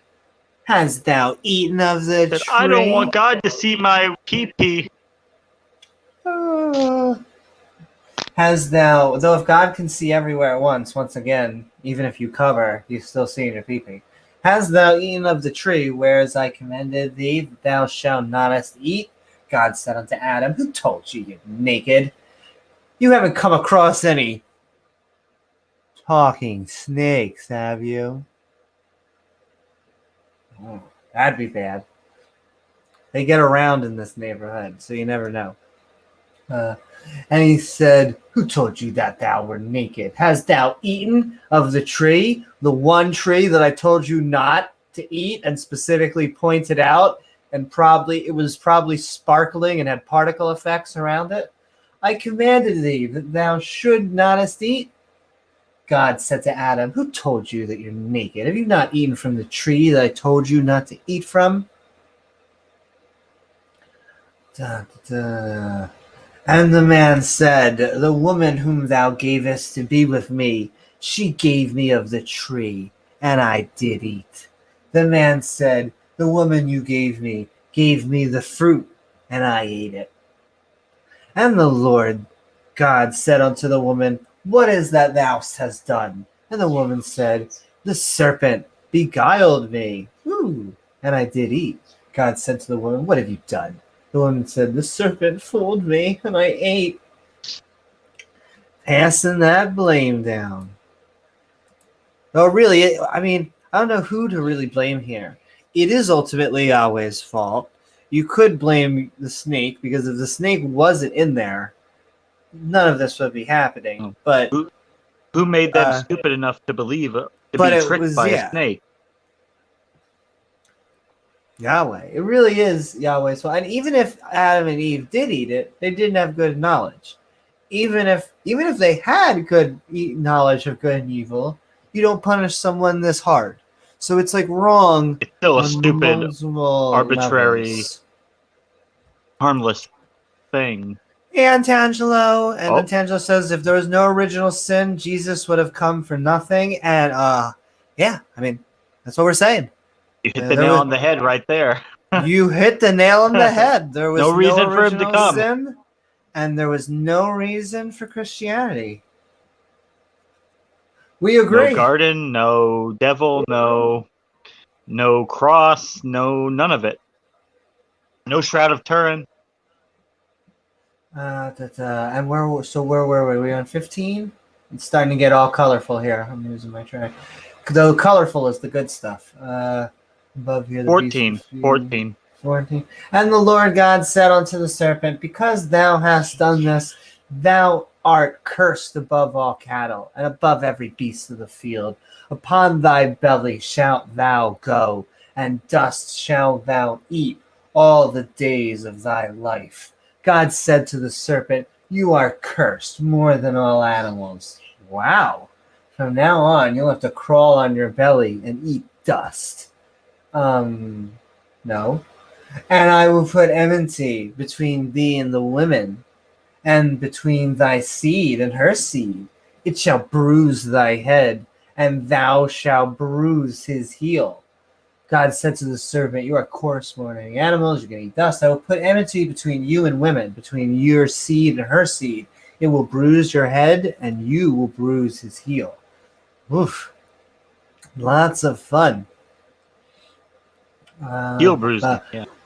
Heel bruising. Unto the woman he said, I will greatly multiply thy sorrow and thy conception. In thy sorrow thou shalt bring forth children, and thy desire shall be thy husband, and he shall rule over thee. Oh, wonderful. God said to the woman, guess what? I will multiply your sorrow and make you suffer in childbirth. You will desire your husband, and he will rule over you. Have you ever heard of the Christian mothers who intentionally refuse drugs during labor just because they think God wants them to suffer that pain because it's Stuff similar to that, and yes, God's that's will. horrible. Yeah, or it's God's plan. God plans you to suffer. Let's see. It says original sin can be defined as the moral corruption we possess as a consequence of Adam's sin, resulting in sinful disposition manifesting itself in habitual sinful behavior. And hold on, my cat's scratching. So I would just say, is it so? Are we guilty of that before we commit any actual sin, or do you take the position it's just a propensity to sin, or is there any actual guilt attached to it? Because there's different ways to define the doctrine.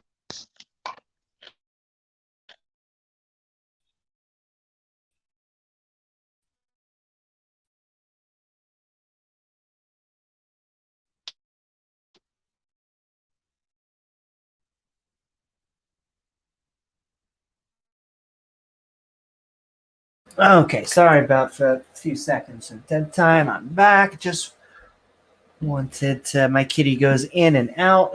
And okay, so once again, I just wanted to read it so I can make a comment. Original sin can be defined as the moral corruption we possess as a consequence of Adam's sin, resulting in a sinful disposition, manifesting itself in a habitual sinful behavior. My thing with sin, this whole sin shtick is just God should have known this was coming. God could have removed the tree. He could have put it somewhere else. He could have put a fence around it. He could have went all this. He still put it there. They didn't have good and evil. They literally, by definition, did not have knowledge of good and evil.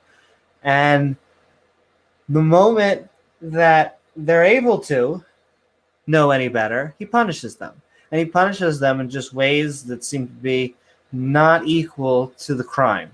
And so I understand why it has to exist for a Christian theology, but I don't like it from a Jewish theology perspective.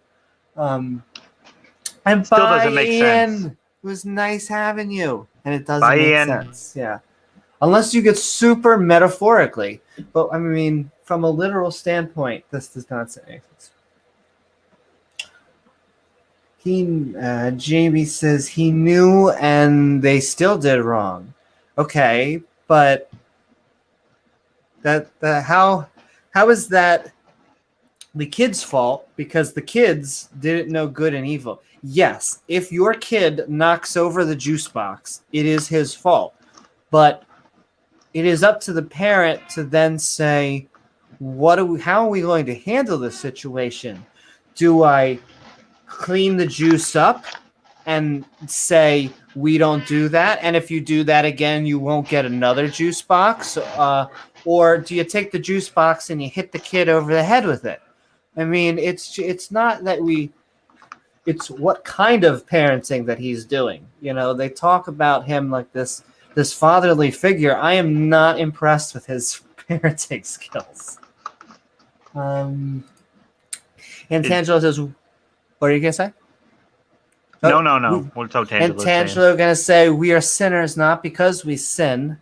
Rather, we sin because we are sinners. This passed on depravity is known as inherited sin. But isn't he... I don't get what sin is unless sin is knowledge. Is sin not... Because all we got out of that Apple thing, that Apple deal, is knowledge. So we are right now as powerful as gods. We have, as far as I can tell, we are as powerful as gods. So would he consider an infant to be sinful, or to be a sinner, even though they don't have the capacity to do anything? So would they have that guilt associated with that, or just the propensity for it?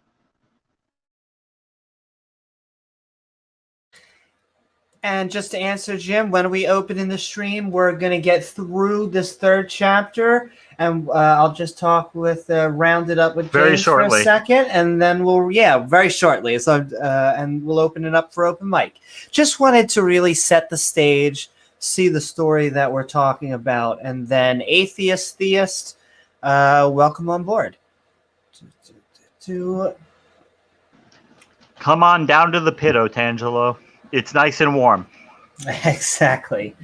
And what is said, Antangelo says, sin is described in the Bible as transgression of the law of God and rebellion against God. Well, see, I'm okay with that, because in that definition, I'm okay with sinning, because I don't really like Yahweh. So, I would not find that as a favorable thing to either, because I don't like Yahweh. I mean, it all depends on who the guy actually is. If he's what he's described like in the Bible, then I want to high five with Satan and get on his side as soon as possible. But I mean, if he's actually a nice dude, then okay, I could calm down a little bit. But let's see who he actually is, and then we can do it. And I'll play Jamie's, and then we want to be willing to hear his point of view, his defense. But so far, it's not looking good. Yeah, well, and I want theists to come on, so we always have a good old atheist circle. But we always love our theist friends. Okay, Jamie Russell, you want to be babies forever? You can understand this. He gave them dominion and guided them, allowed freedom. Sin equal missing the marks. He did not do that. That is what ended up happening. You know who wanted them to be babies forever? Yahweh wanted them to be babies forever. Yahweh's plan was for them to not grow up, was for him to have these two things that were like the other animals, but maybe a little bit more, I don't know, conscious or whatever the word sentient you want to use. But clearly they were not deep thinking, introspective human beings. It was actually their mess up along with the serpent, which is what gives us all our, I guess you could say, sin, and got us all this dominion and stuff out of the Garden. Would have been like lobotomized before, like zombies, lobotomized. No deep thoughts, no introspection. And it's all good, Jamie. Take your time. I'm gonna I think we're almost at the end of this chapter, and then you can say a prayer to the spaghetti monster. And praise him. And praise Aaron Ra. Always. Praise Aaron Ra. Praise Aaron Ra, our Lord and Savior. I used to pray to Isis, but I hear that there's a new fan club that got taken over of the same name. Yeah. Aaron Ra's more effective. I'm old enough to I watched the Google search turn over from where like Isis the goddess was the #1 Google search to where Isis the Muslim organization, target organization took over. With simpler times back then. Okay, on to the woman on multiply sorrow. Okay, and 17, on to Abraham. Right?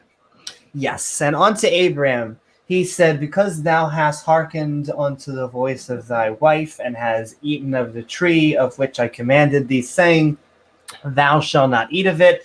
Cursed is the ground for thy sake. In sorrow shalt thou eat of all the days of thy life. You never made a name for Adam. We never did that when we were going through.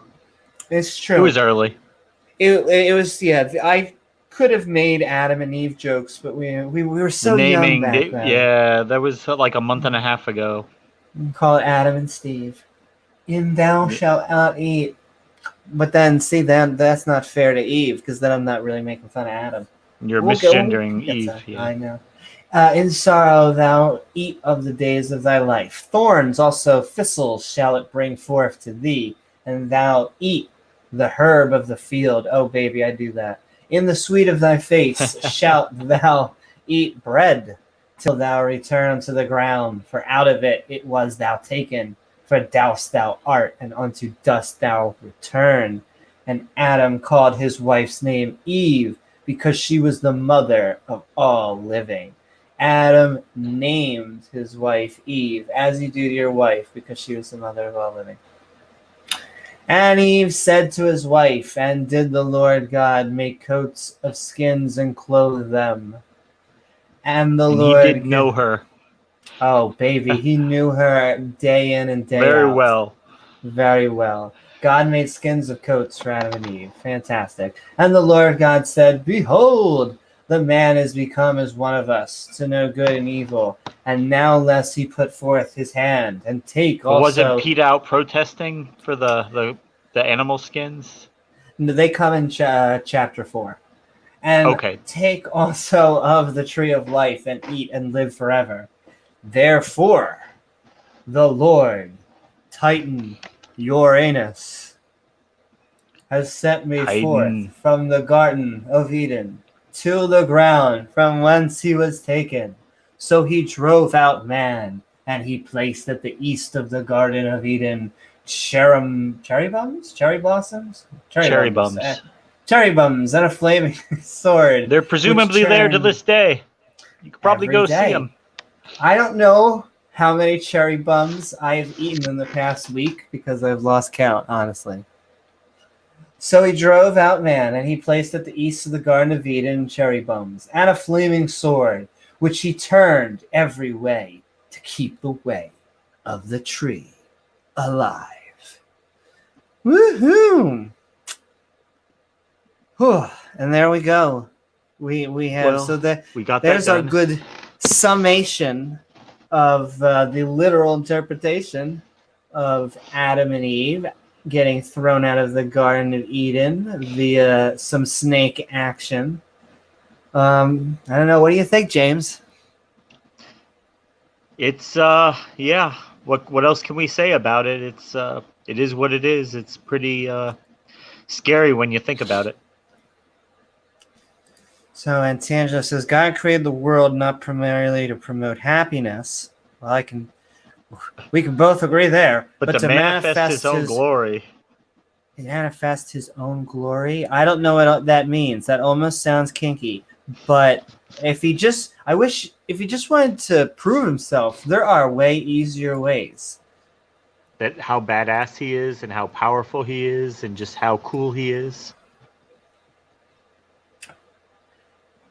Yeah, I mean, he waited an eternity to make anything, but now he's really in the mood to show off. He's like, I am so well endowed. You want to see? You want to see? You don't know how big it is? And God also has these weird endowment problems.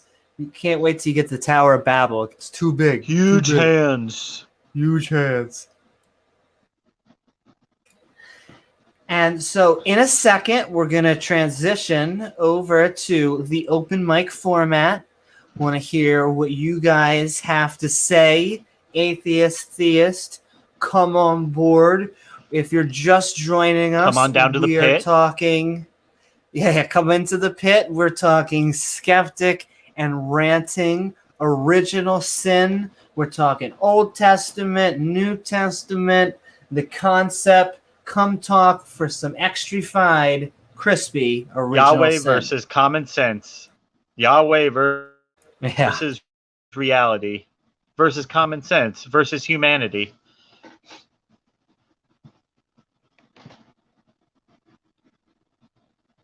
Give me a second. I'm going to be sending that link into chat and I'll pin it, but feel free to come join our Do you conversation. have the bumper? Yep, give me 1 second. And we will. We're getting professional here, people. We are a real show. We're becoming one. We are so real. Are you guys ready for...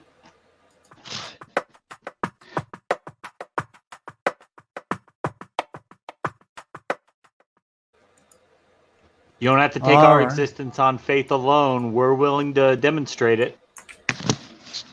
Yeah, exactly. And give me once.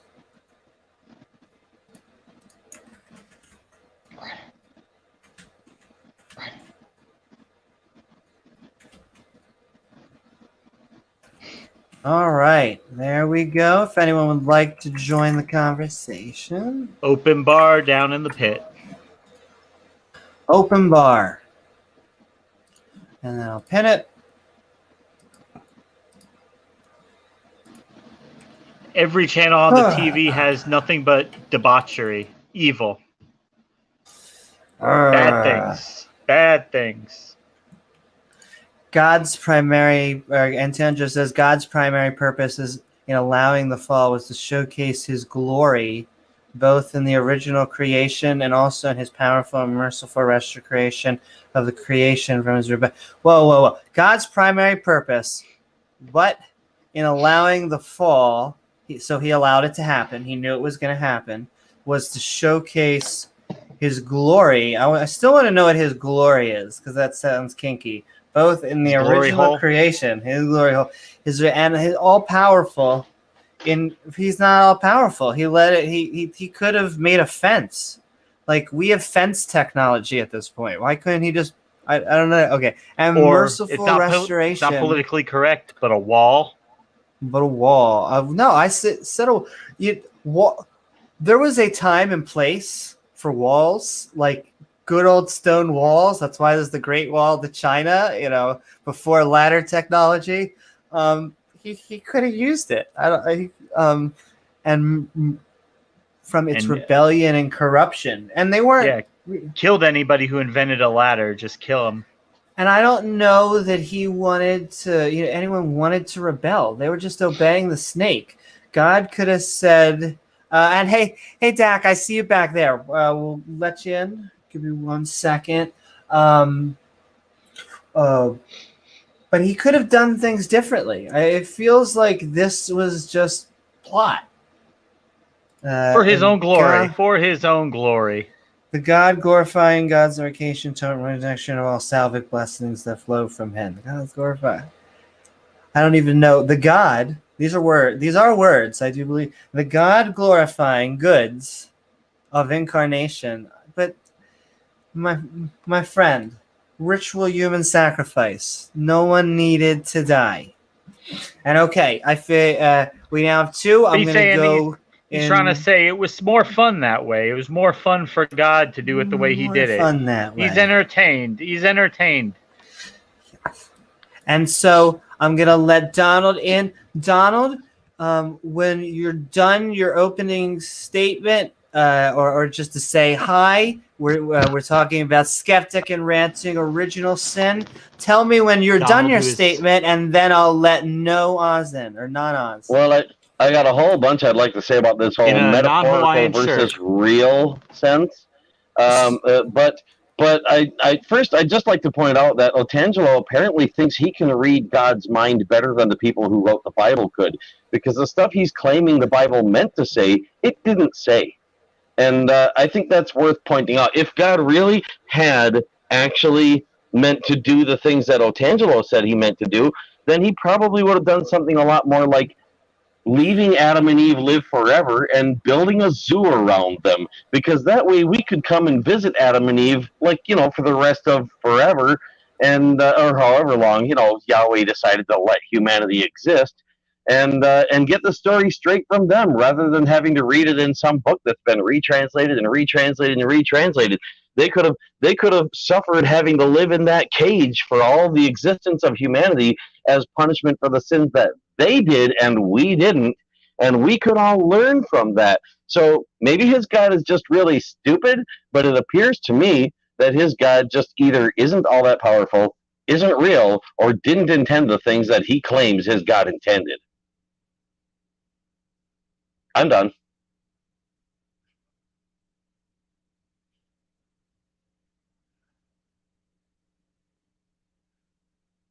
I don't hear you, Amy. Oh, you're bringing someone else in. Okay. All right, and with that, I'm going to hand it over to What's Up, Non-Oz. Hello, can you hear me? I can hear you. How are you? I am a real person. I'm going to turn the camera off just for better. It says non-ooze.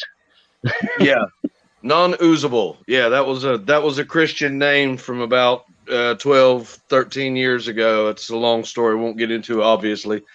But yeah, non-oozable. The arrogance of Christianity. You cannot ooze me. That's where that is. Sick, but it's been years, so I'm keeping it. No, I like I'm gonna turn this and off now. I don't even know how to turn it off. did you want to make a comment, or did you have anything about original sin?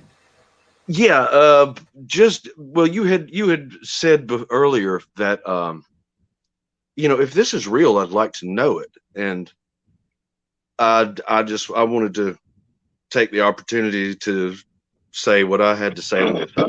I'm in my early 50s. I've studied the Bible for like 25 years, and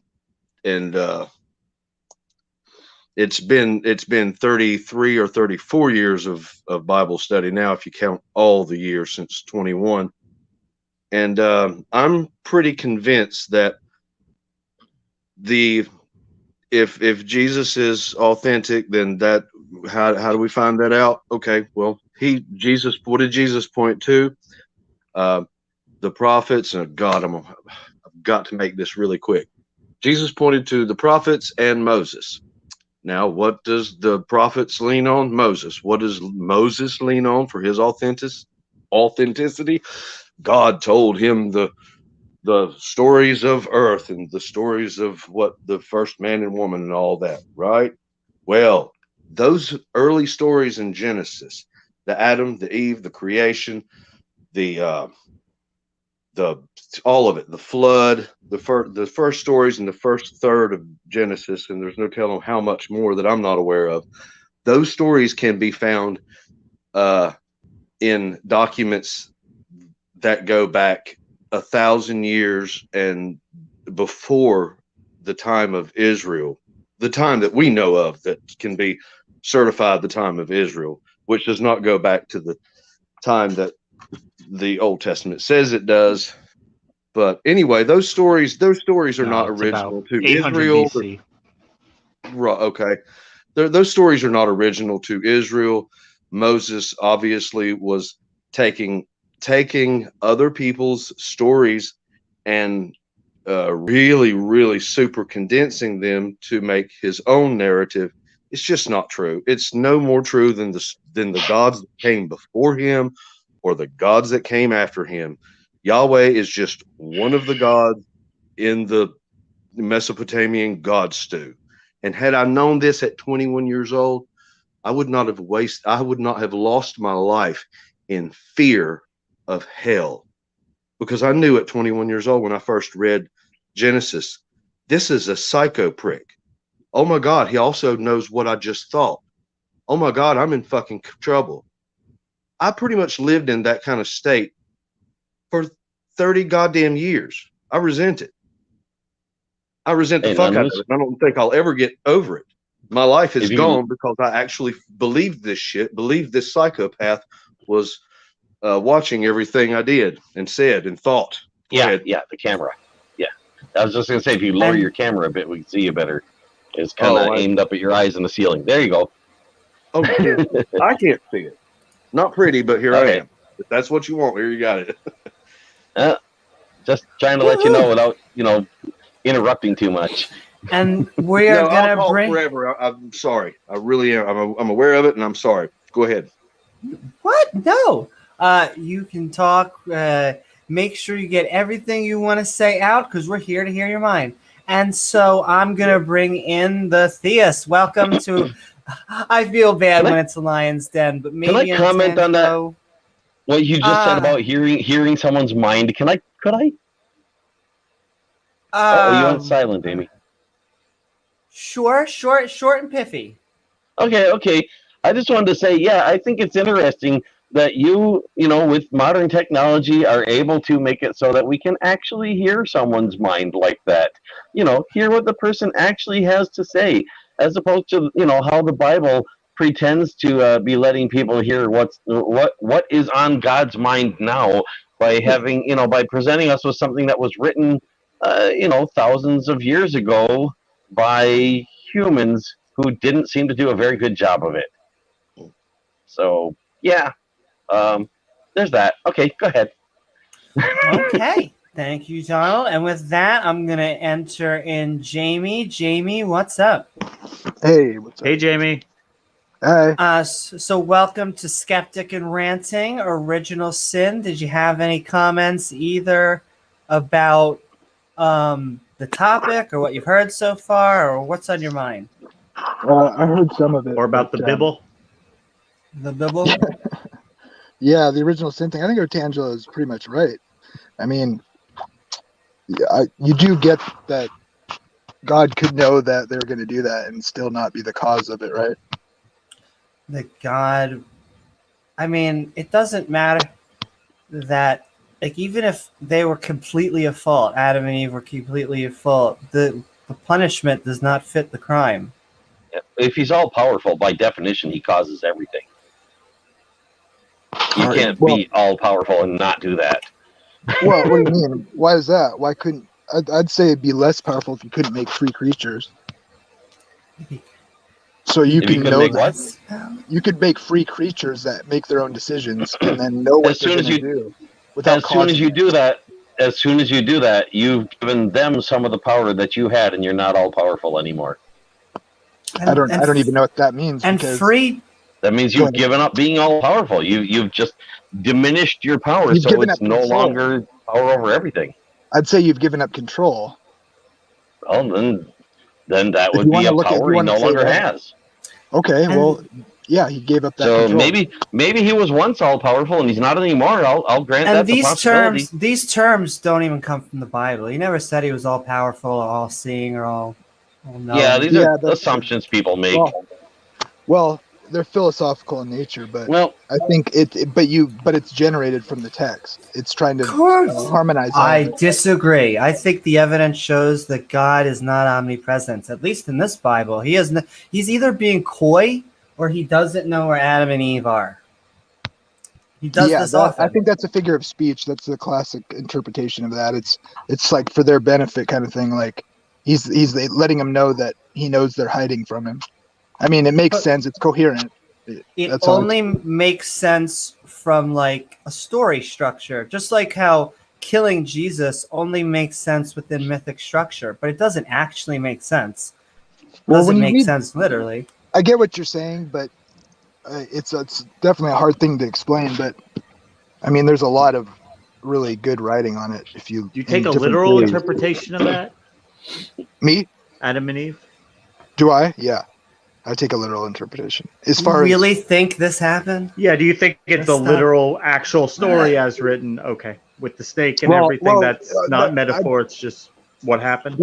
Well, okay. For instance, metaphor. It's kind of a.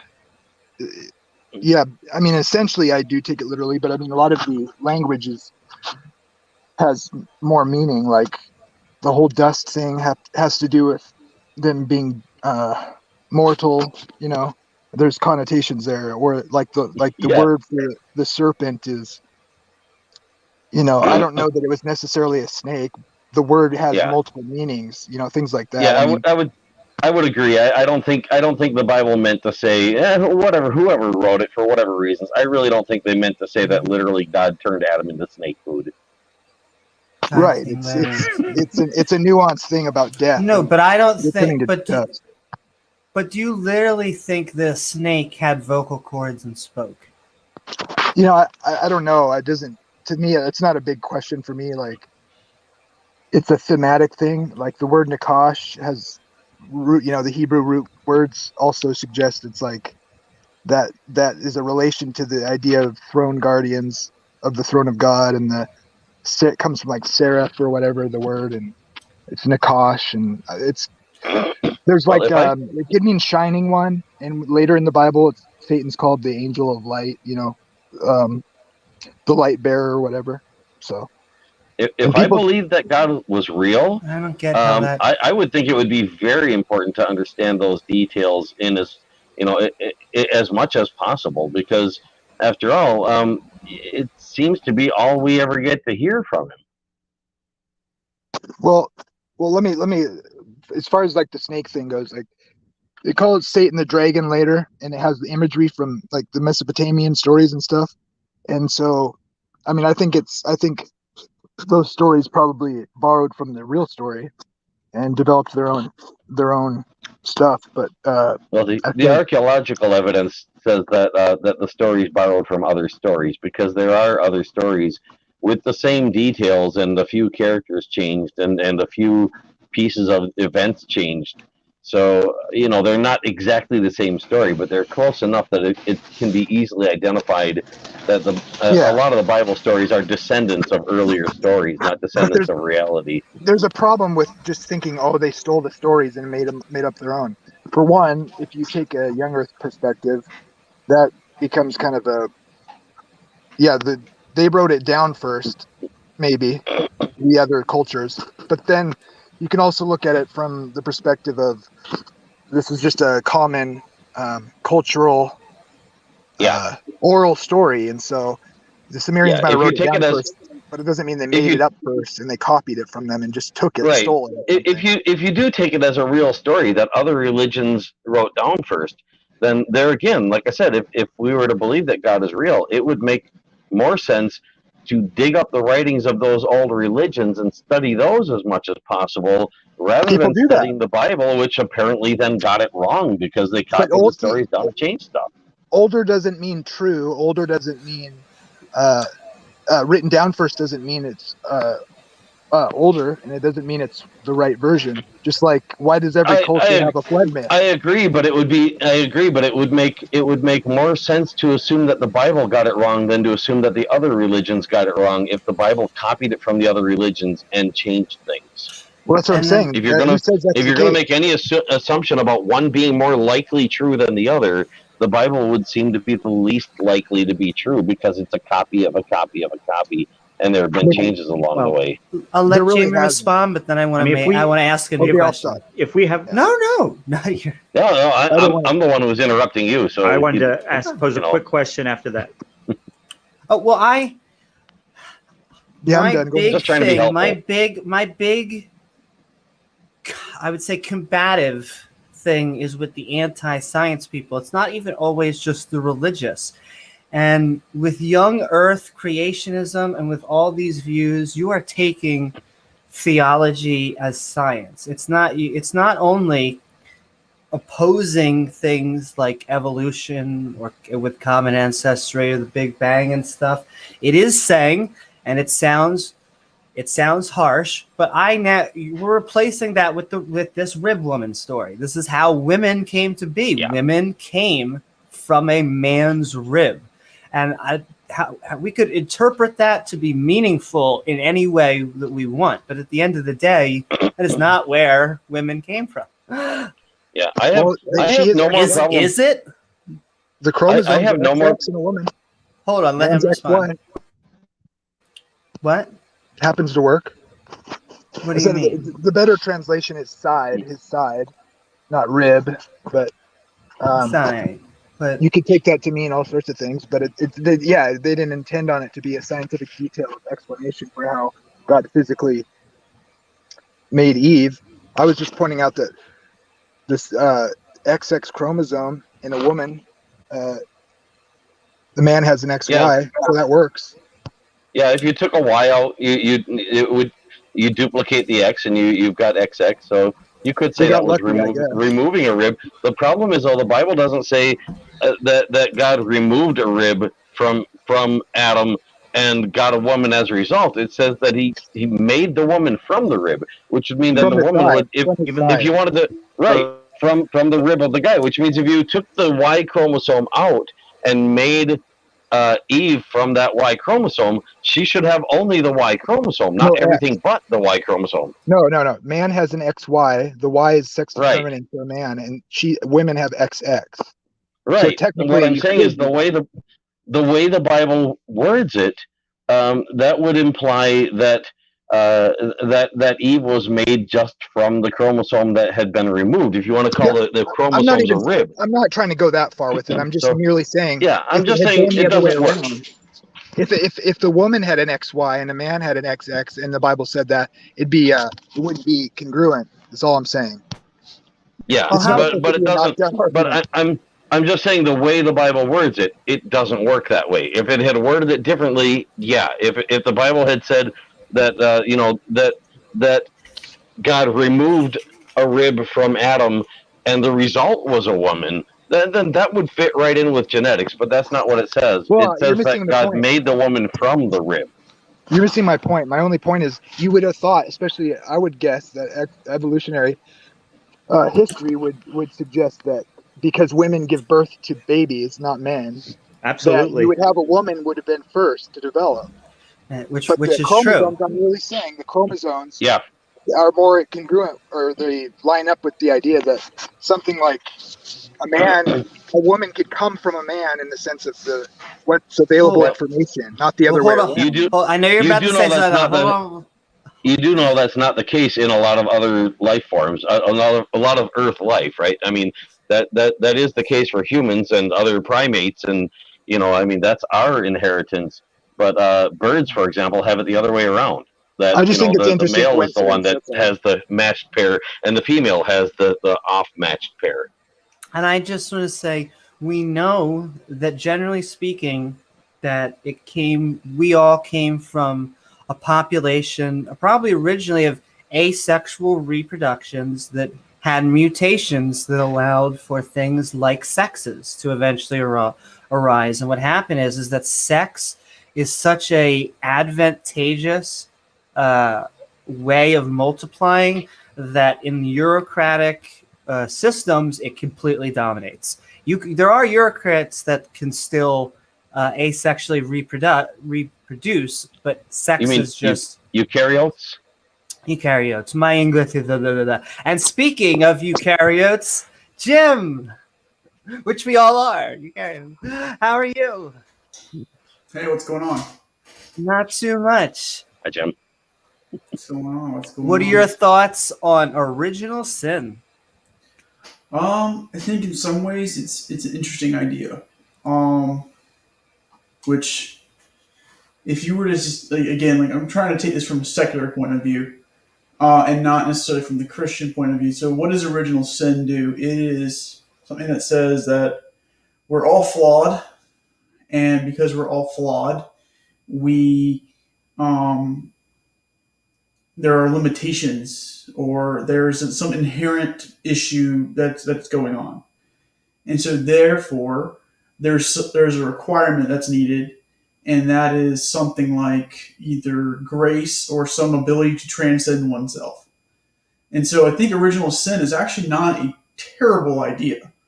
I just think that we're getting kind of wrapped around the axle of whether or not a talking snake is useful or not. See, I like what you said. My problem, once again, with what you said, with what even Jamie and some of the times what Atangelo says, is like your interpretations are always better than what the actual text say. I wish instead we just had not the interpretations or the wisdom because I understand you're a child messing up, you wanting them to have to learn on their own, and stuff like that. But it's when we really do it, and a lot of the Christians, they start to rag on us because, or the Muslims, when we do it because it's the literal interpretation. But as soon as we go away from the literal interpretation, I'm okay with it more. Yeah, I'm more okay with trying to understand, though I question his parental root, but I mean, every kid questions the parent at some level. But what I would say is it sound like this is a common thing. I'm not trying to straw man anyone at all. This is something that I kind of noticed. Everybody wants they want to read the Divine Comedy, but they want the moral landscape. And what the Divine Comedy is, if you read it, and as you're reading it, it's actually a landscape, a moral landscape. It's like Sam Harris writes a version of the Divine Comedy that can be taken literally. It's essentially what that is. You're muted. And I think it's important to struggle. Like, I think the concept of struggling and working to get something and overcoming something is valuable. I think that's the kind of lessons we should be teaching. But my question then is, do you think, if we were just to isolate the Adam and Eve story, do you think they learn a lesson? I mean, do you think that they come away, besides from the fact that they literally come away wiser from the eating of the tree? It just seems like, I feel bad. I'm losing. I don't know. It just seems like there would have been easier ways to do this. If it was a god, if we're just trying to harvest it as a story, that's the thing. Because if this isn't the inspired word of God, then I have to take it back down to like a more textual criticism. Then we're just judging the book at its cover from people, good or bad as it may, bad or good. I have my own interpretation, by the way. Sure, I feel it looked like Jim was about to say something, then Donald, and then Jamie. No. See, you're getting good, God. You're a mensch too. Don't worry. Oh, I mean, I guess what I would say is, I think Donald's gonna love this, right? From an evolutionary perspective, right? And like, I'm really trying to look at this from as secular as I can get it.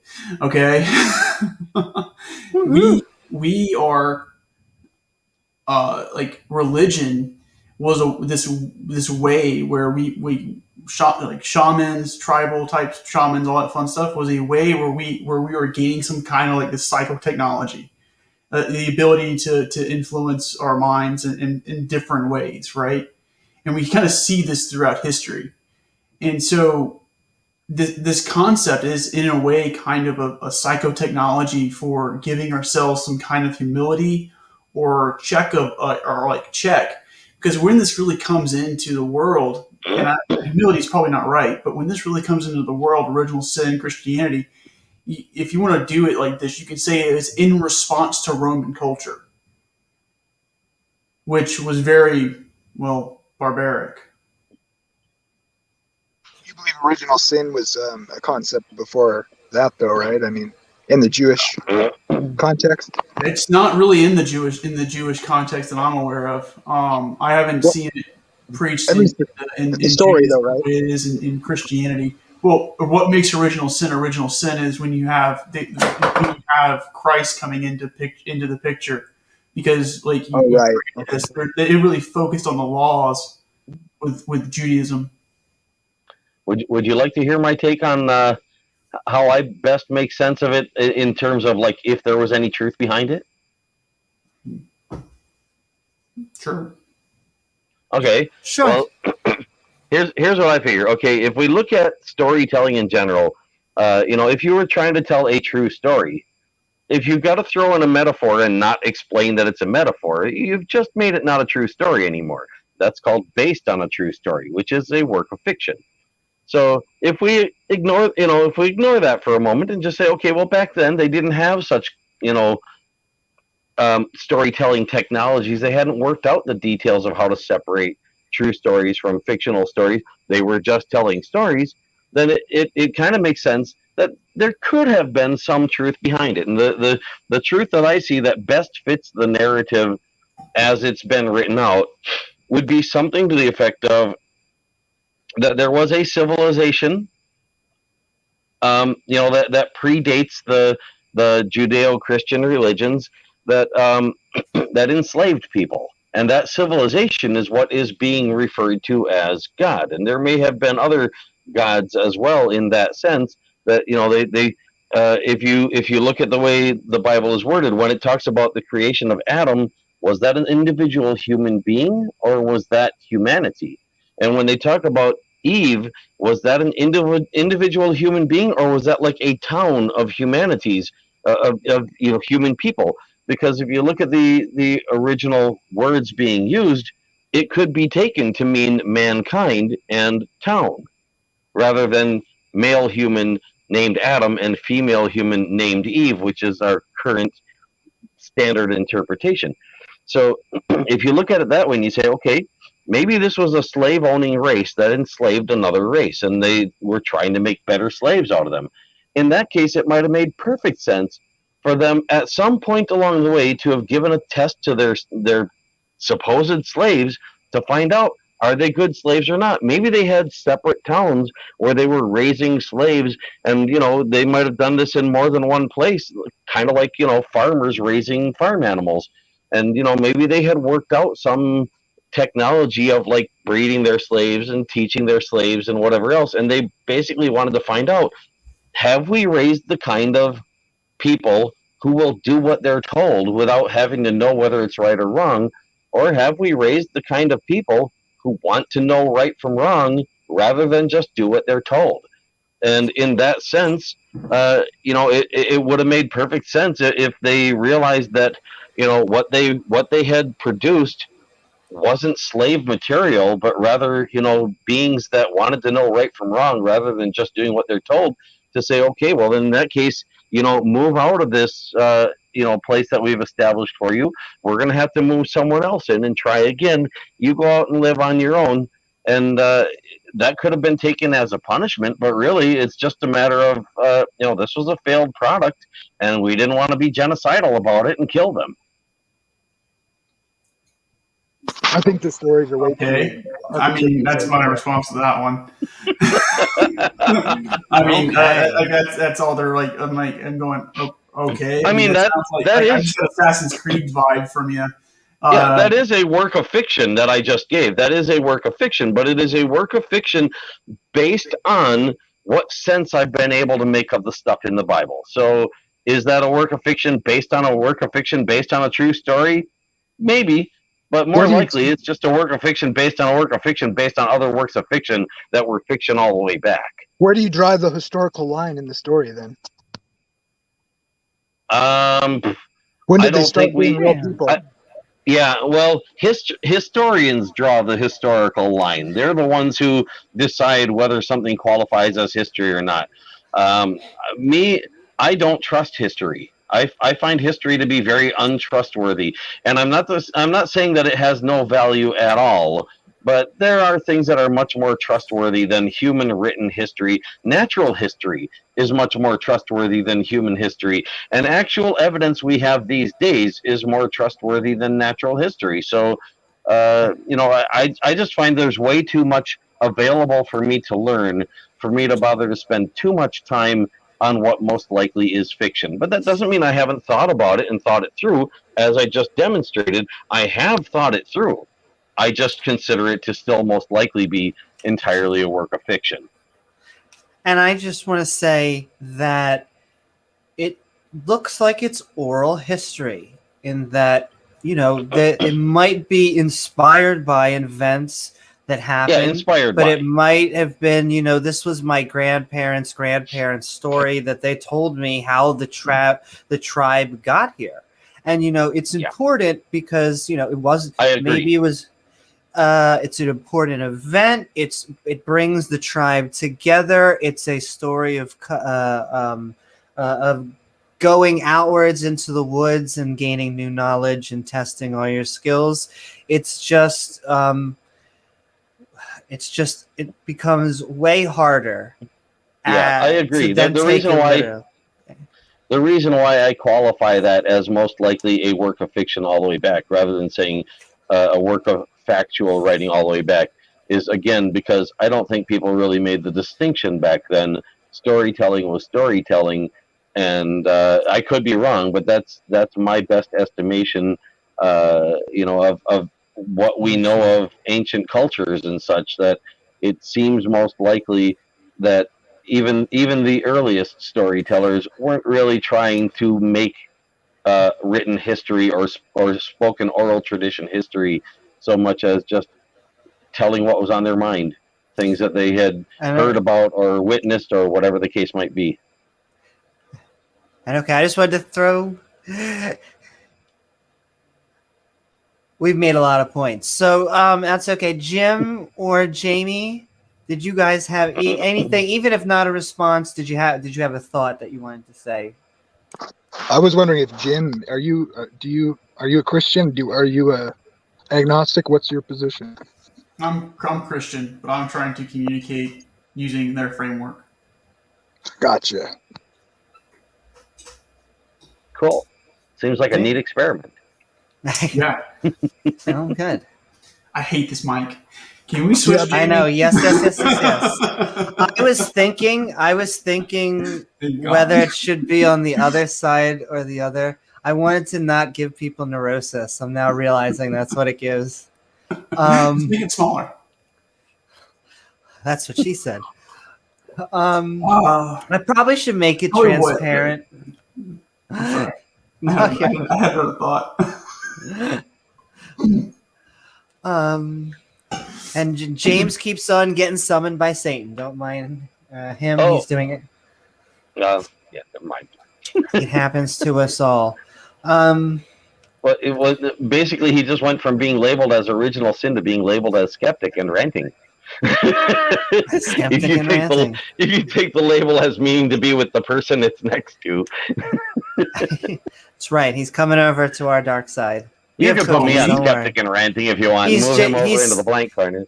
He's saying now you're under the sign, so now you went from original sin over there to skeptic and ranting over there. Okay. I get it. Okay, I'm sorry. I am skeptic and ranting all the time, right? Oh, there you go. Then we got the label right. So you guys got to go make sure you guys check it out. I have to do my plug because I did an interview with Oz. Titan saw it, so he can vouch in the chat. But it was a great interview. It was really heartwarming or intimate, I would say. So take a look. It's worth it.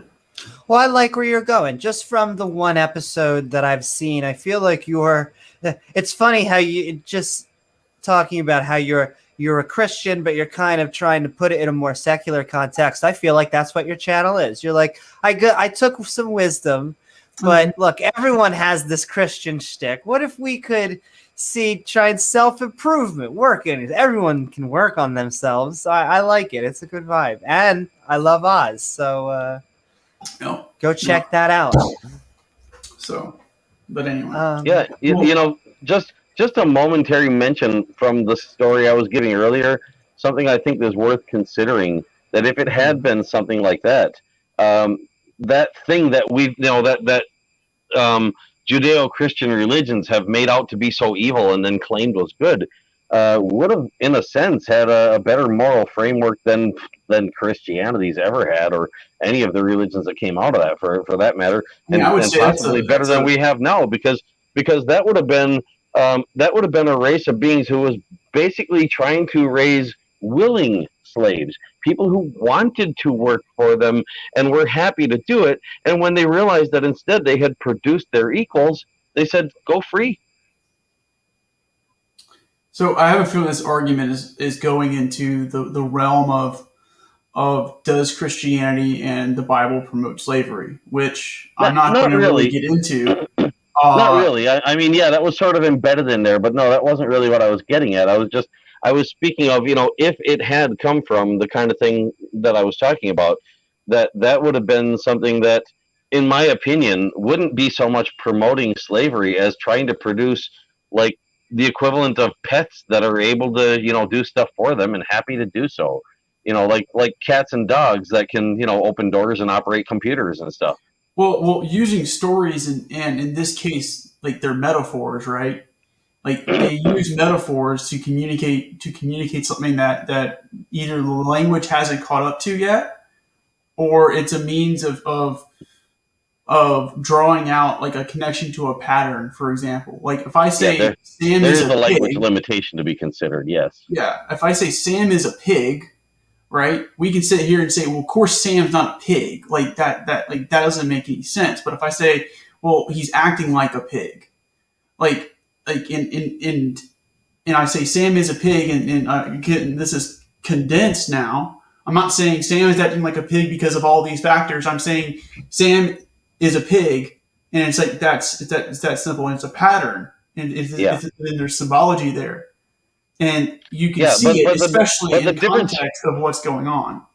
But the difference between writing, something meant to be factual and using something like that, and writing something meant to be fiction and using something like that, is that if you want to say Sam is a pig and you leave out the Sam is and you just say a pig did this, you've lost the reference that the symbolism was supposed to represent, and it then becomes a work of fiction. It's lost reality. Wants to call him a pig, like literally. What's that? That's what it sounds like. You're arguing that he's a pig. No. No. That's not what I'm saying. What I'm saying is, if the pig is meant to be a reference to something other than a pig, you have to mention the something other than the pig, or you've turned it into fiction. No, you don't. Actually, you don't. Kind of do. Because otherwise, you're not talking about the thing. If you listen to what I said, I heard you. In the context of whatever you're saying that in, right? I can look at you and say Jamie is an asshole.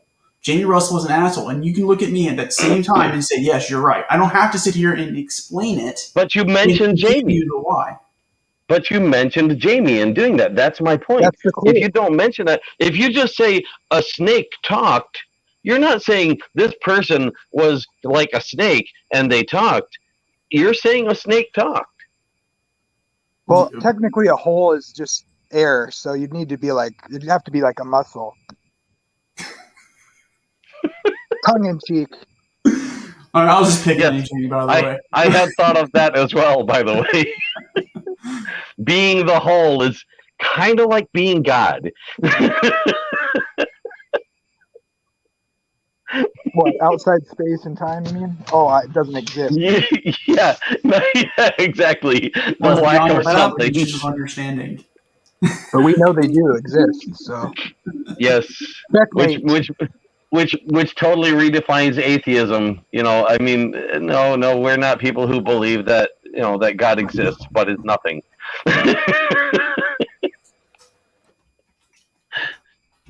Worshipping the lack of God, I think Jim's dead on. I mean, I'd suggest maybe watch Jordan Peterson's biblical series. He gets into some of the aspects like this about what the depth of the story, like archetypical or the archetypes that are being represented of humanity.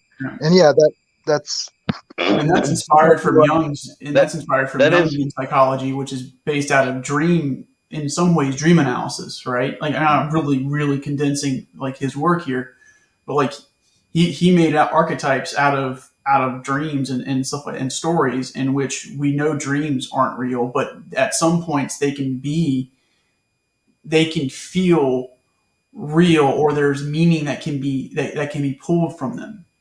Yeah, and that's why I was saying earlier, that I really think, just based on the evidence, the linguistic evidence that's managed to be passed down in what's left of the stories these days, it really doesn't appear that the writers had any distinction between fact, fiction, metaphor, anything like that. That they just spoke what was on their mind, and did hope that people would understand what they meant by it, at least well enough to pass on the story or communicate it with other people, or at least have some sort of social exchange. Well, I mean that. Go ahead, Jamie. I just think that's way too shallow of a thing to think about it. I think it's just, if you read more of what people have said about this, and I really think you should watch the Jordan Peterson thing. He gets to a lot of the point of that about the truth of it being like, even if you don't want to take it literally or take it however you want to say it. I don't take it purely literally. My explanation is shallow, not the thoughts behind it. No, I just mean like I think it's more than what you're suggesting. That's all I mean by that. I don't mean to be rude. I agree. It's but like I said, what I'm meaning to suggest does go a lot deeper. I just don't want to monopolize all the time and explaining the linguistic details and so on.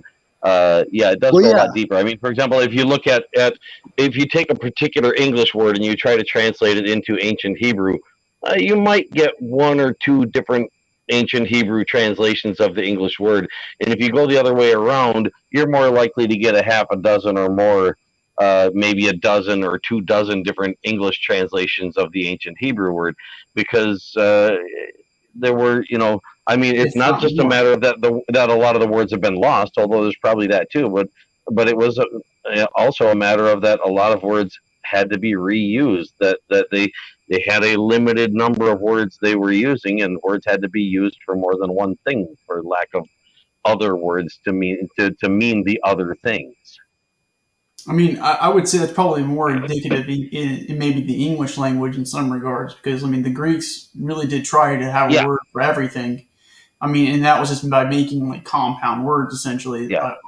English compound words. Well, English is sort of unique in the way that it takes words in from other languages, and my own language family, the Aspare language family, was based on something I call the Punt language bridging system, which was actually based on English in that sense, but trying to improve on what English does by making rules for bringing stuff in from other languages, which English doesn't have. It just brings them in whatever ways they happen to get brought in. And as a result, yes, English has grown huge by taking in words from all kinds of different things. And we even speak of words in English being French words or Spanish words or Italian words or whatever the case might be in English as we're using them. And we sometimes add in accent marks that weren't there to make them look foreign, or keep accent marks that were there in order to show that they are foreign. And then when they become enough English, we'll start dropping the accent marks and we'll stop calling them a word of another language. But there's this transitional phase during which we not only have to learn what the word means, but what language it came from, and sometimes how you pluralize it in that language. Like when we're using Latin words and pluralizing them using Latin rules instead of English rules. So yeah, English is extremely complex and can handle very, very subtle meanings as a result of all of the borrowings that it has done from other languages. One of my big hopes is that someday, not just a single person like myself, but a large organized team, or possibly humanity in its own sense, as coordinatedly as possible, will produce something that does what English does, but does it right and does it better, and that we can eventually have a language that is both easy to learn and that versatile. Good luck with that. There's so many reasons why that would be hard. I've done a lot of the work already. I can demonstrate how it works quite easily. So I think, but getting humanity to do that's the hard part. Sure. Hebrew has about 9,000 words. In English, Hebrew's just under 9,000 about that they know of. Yeah, English is more like 900. And the English has about 1 million with 170,000 in use. And the average, depending on what you call it, 20 to 30,000. Depending on what you call a separate word, like is run a word and running another word, or is that the same word? So yeah, the numbers vary depending on how you count them. But yeah, it's orders of magnitude difference, and of course we make a new word for every new thing. So, but I mean, the way language is used, the way dictionaries are written, they write it based on usage.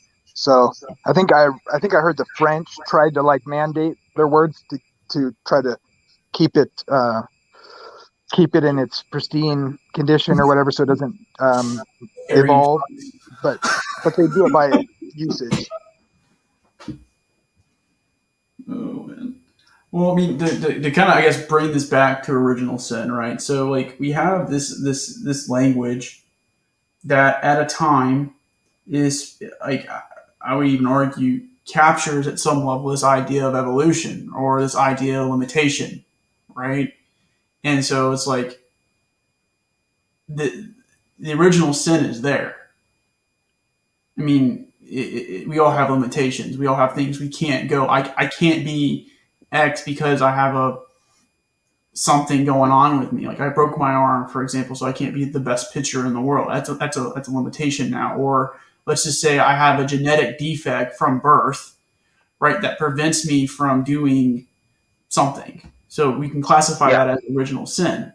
So like the language still works. I agree with that interpretation of the concept. I will say, however, though, that we have, to my knowledge, no evidence whatsoever that there actually was any such thing or any such consequences. The evidence seems to indicate that there have always been limitations on Earth life, and that we humans have never been an exception to that. But I'm talking from a psychotechnology perspective, and I don't think I understand exactly where you're trying to go with this, because like from a psychotech perspective, it absolutely works. It's a profound idea that combined with the salvation principle through grace, right, really does change the framework of society around 1000 AD. Or not 1000 AD, but 00, or I guess 0 AD. I mean, but my question would be that. But my question would be: let's pretend that the Old Testament was never written. There was never an Old Testament. Wouldn't we still be trying to come here and have our struggles and try and push limitations? And we would. Well, I would sit here and say Why? we wouldn't have the language we have.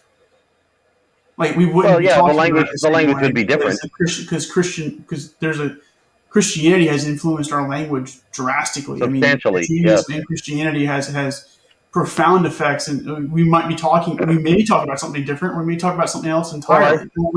I alluded to that earlier. In a multi-god society where slavery is perfectly fine, or a single-side society where slavery is perfectly fine. The word atheist or atheism. I mentioned something about that earlier, and I didn't go into detail. But a lot of Christians have taken on, defining atheism as atheism, where they seem to detach the wrong part of the word, and instead of saying that it's theism with an a suffix meaning not or lacking, and instead it's athe, whatever that means, with an ism on the end of it. Like this is a belief system. That's why I was referring to like like worshiping the lack of a god, as if that would even make any sense. But but that is, a lot of them do that. They think the atheists are worshiping the lack of a god, or they're worshiping something else in place of a god. And there is nothing about atheism that implies any kind of a worship. Define it as. Atheists are the ones that made atheism just a lack of belief, which is a joke. A lack of belief, yes, not a worship of a lack of belief, not a worship of a lack of a god. There's no worshiping involved. It is the lack of the theism. The theism has the worshiping, so it's actually the lack of the thing that has the worshiping. Now, that's not to say that atheists couldn't worship something other than a god. Some of them might very well do that, but it's certainly not included in being an atheist. Well, I mean, most of them would. Well, I mean, I'm not trying to put words in your mouth. But I don't worship anything. You do worship something. I don't. So, what does it mean to worship then? Yeah, what is worship to you? Yeah, that's that is something I suppose depending on what does it mean to have a religious experience, or what does it mean to be religious? Some people can say religion is also something that we could say is a habit. Like I can be religious about waking up every morning at 2 a.m. Yeah, well, I mean, there are definitions of worship that include a deity or a god. If you go with one of those, then I could not possibly worship because I don't believe in any deities. But I can use a metaphor right? To Yeah, say of course. that you worship, and like, let's just say this, you worship the concept of evolution because you believe and act But I out don't. that it is everywhere. But that, I don't see how that would fit any definition I know of worship, either as a It noun doesn't or have to as a fit the verb. definition. I'm using a metaphor because I see different Oh yeah, patterns. well, yeah. If you use it as a metaphor, you could say, you could say that, my belief in evolution is a cow. I mean, I'm sure there's some way that you could work that But now metaphor in. that doesn't pass the sniff test. But I'm, the worshiping of I mean, evolution. everything. We don't But I worship don't the round pass earth, the it just test. is round. Literally, Yeah, I literally don't worship everything is a evolution. literally everything is a metaphor for everything if you push it far enough. There's Okay, so nothing now we that, start that arguing anything. semantics. I never There's heard nothing an that atheist anything. was argue semantics. There is nothing that anything. There's nothing that anything can't be a metaphor for if you push it far enough. I learned that a long time ago. I don't worship the color Metaphors green. are without It's limits just in a that color. respect. But you got to really stretch things to call. But you got to really stretch things to call a recognition that change adds up a form of worship. I mean, I recognize that change adds up. That is why I recognize evolution as a real thing, because that's what evolution is change adding up. It's the process of accumulation of change. So recognizing that thing is real, to call that even metaphorically worship is an extreme stretch of the imagination. Here's how it's worship. Because classically and historically, all people of religions have put a creator deity in the place of being responsible for the existence of the world and life. You say no to that, and you place this other idea into that place. Yeah, so I could see using it in metaphorically in that sense. Yes, to say that is my replacement for what other people have as worship. But to say that it is worship, atheist worship. But to say that it is worship without qualifying that metaphorically it could be considered worship, I would consider to be a potentially deceptive thing to say. And that's what I was saying earlier about, that if such things are not clarified, then you're not making a work of fact anymore, then you're making a work of fiction. To say that I have a religion or that I worship anything is a work of fiction. To say that metaphorically something I do or have could be considered such a thing, that's okay. You just have to be charitable. I don't worship evolution, or like James was saying, that the round earth or something like that. It's an equivocation, because you could say, well, I worship my lover, but is that the same worship as you're giving to God? Is that the kind of relationship? Yeah, it can be. It might be. Gods that are, if worship is the goddess of Aphrodite it was a goddess of love. If worship is just a reverence or adoration, then yeah. But if worship is defined as a reverence or adoration for a deity, which is one of the standard definitions, then no, that doesn't fit at all, unless you believe your lover is a deity. Okay, so when we sit here and let's just break down what worship is, right? It's a combination of most likely reverence and adoration. Okay, yeah, which is generally for a deity. Well, for a deity, but I can change that, right? And then using other patterns of understanding, say that you are worshiping whatever it is, that you believe in, and then you act that out. No, only if you're expressing a reverence or adoration for it. Yeah. Huh? It's and can I?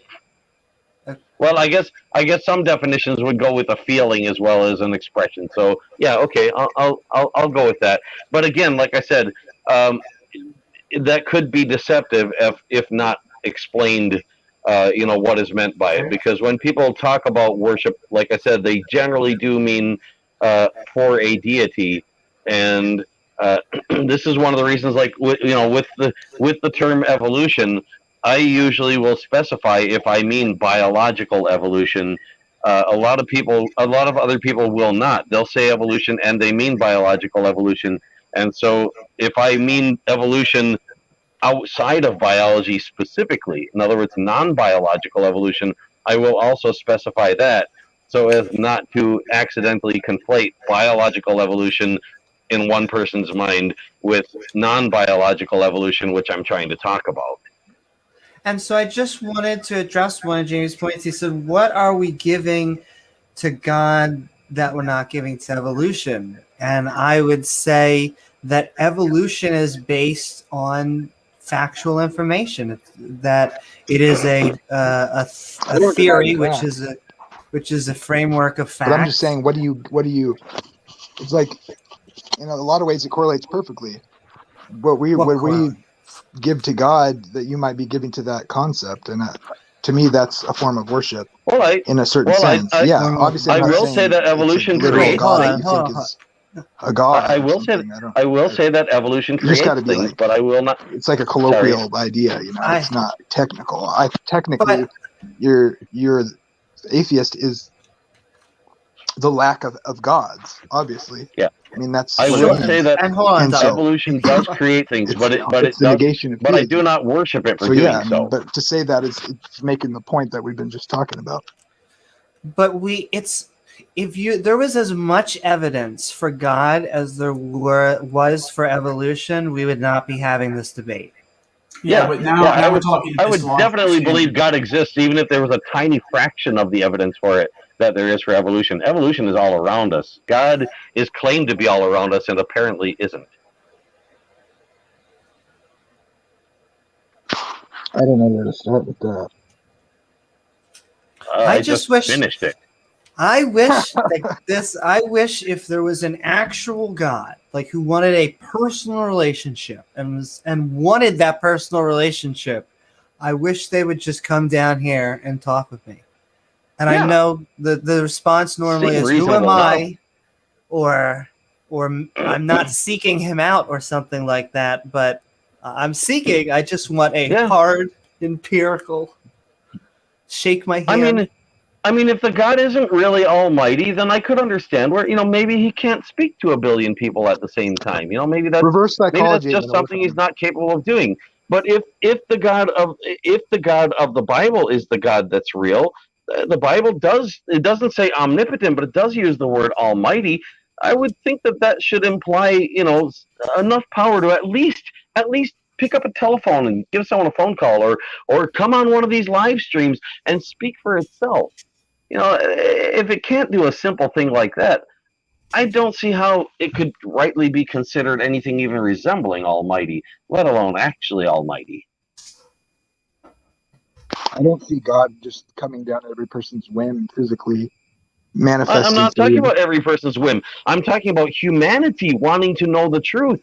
And, an almighty God saying, hey, humanity wants to know the truth. Let's speak to humanity. Get on a news broadcast or something. Come on one of these, programs where he could talk to at least a half a dozen people at the same time. Why wouldn't he? Is it because he doesn't owe us that? Of course he doesn't. Of course, he doesn't necessarily owe us that, but I mean, it would seem if he's almighty, the sensible thing to do. Jamie, that I'm asking Jamie. Yeah. Okay. Sorry, I didn't. No, you're right. Go ahead. What were you asking? No, I said, does he not manifest himself, or does he not talk to us because he doesn't owe us that? He just demands that we believe without having that level of evidence. Jesus answered this. Some people wouldn't believe that even if he sent someone who was raised from the dead. That's not an answer. That's a cop-out.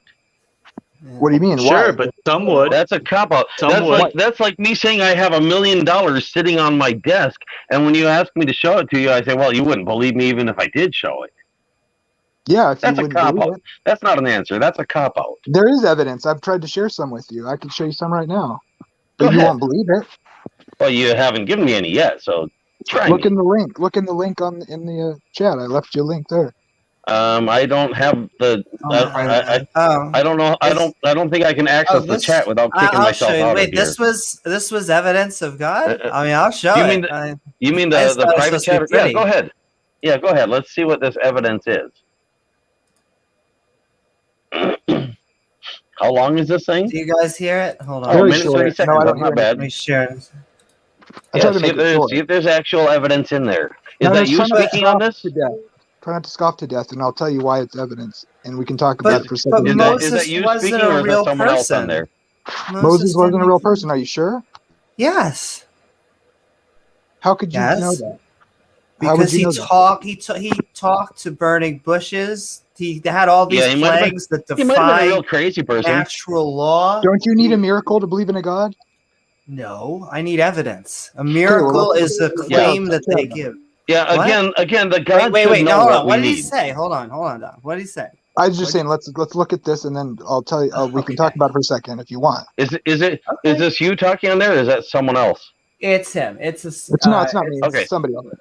It's someone else. Got it. Miracles of the Exodus story is when Moses Can't hear it. the Israelites need water. Do you hear sound? Hot, barren area without water to be seen anywhere. And so one of the greatest miracles happens when Moses strikes a rock and the rock splits and water pours forth. For so many people, this sounds just like legend, but right near the alleged site of Mount Sinai, we come across this massive split rock. And one of the most distinguishing features of this is, as you can see below it, and then also to the side, is that the rock is smooth, as if tons and tons of water came straight from that rock down and then filled the area. As we were driving here, the rocks were all jagged, square-shaped, circle-shaped. It was terrible for the car. But then right here, and only right here, below the rock, the area is smooth. And so when you're coming around that corner, you have no idea what you're about to see, and then this is right there, surprising, looking at you as you come around that corner. It's two rocks. This is one of the pieces of evidence that the Exodus did in fact happen in Saudi Arabia right here. That is not evidence of an Exodus. That is not evidence. Well, it's evidence, not good evidence. Okay. Let me say a few things about that as possible ways of interpreting it. First off, there are a lot of stories out there about things that are seen in the world to explain those things. For example, somebody saw this rock and they said, "Hey, that could have happened. If somebody maybe struck the rock and an underground spring made water come up out of it." Somebody else could have taken that story and said, "Well, yeah, I've heard the story about how that rock got that way. Somebody struck the rock and water came out." And somebody else could take that story and say, "Yeah, I've heard about the story of that rock. That was a miracle that water came out of it."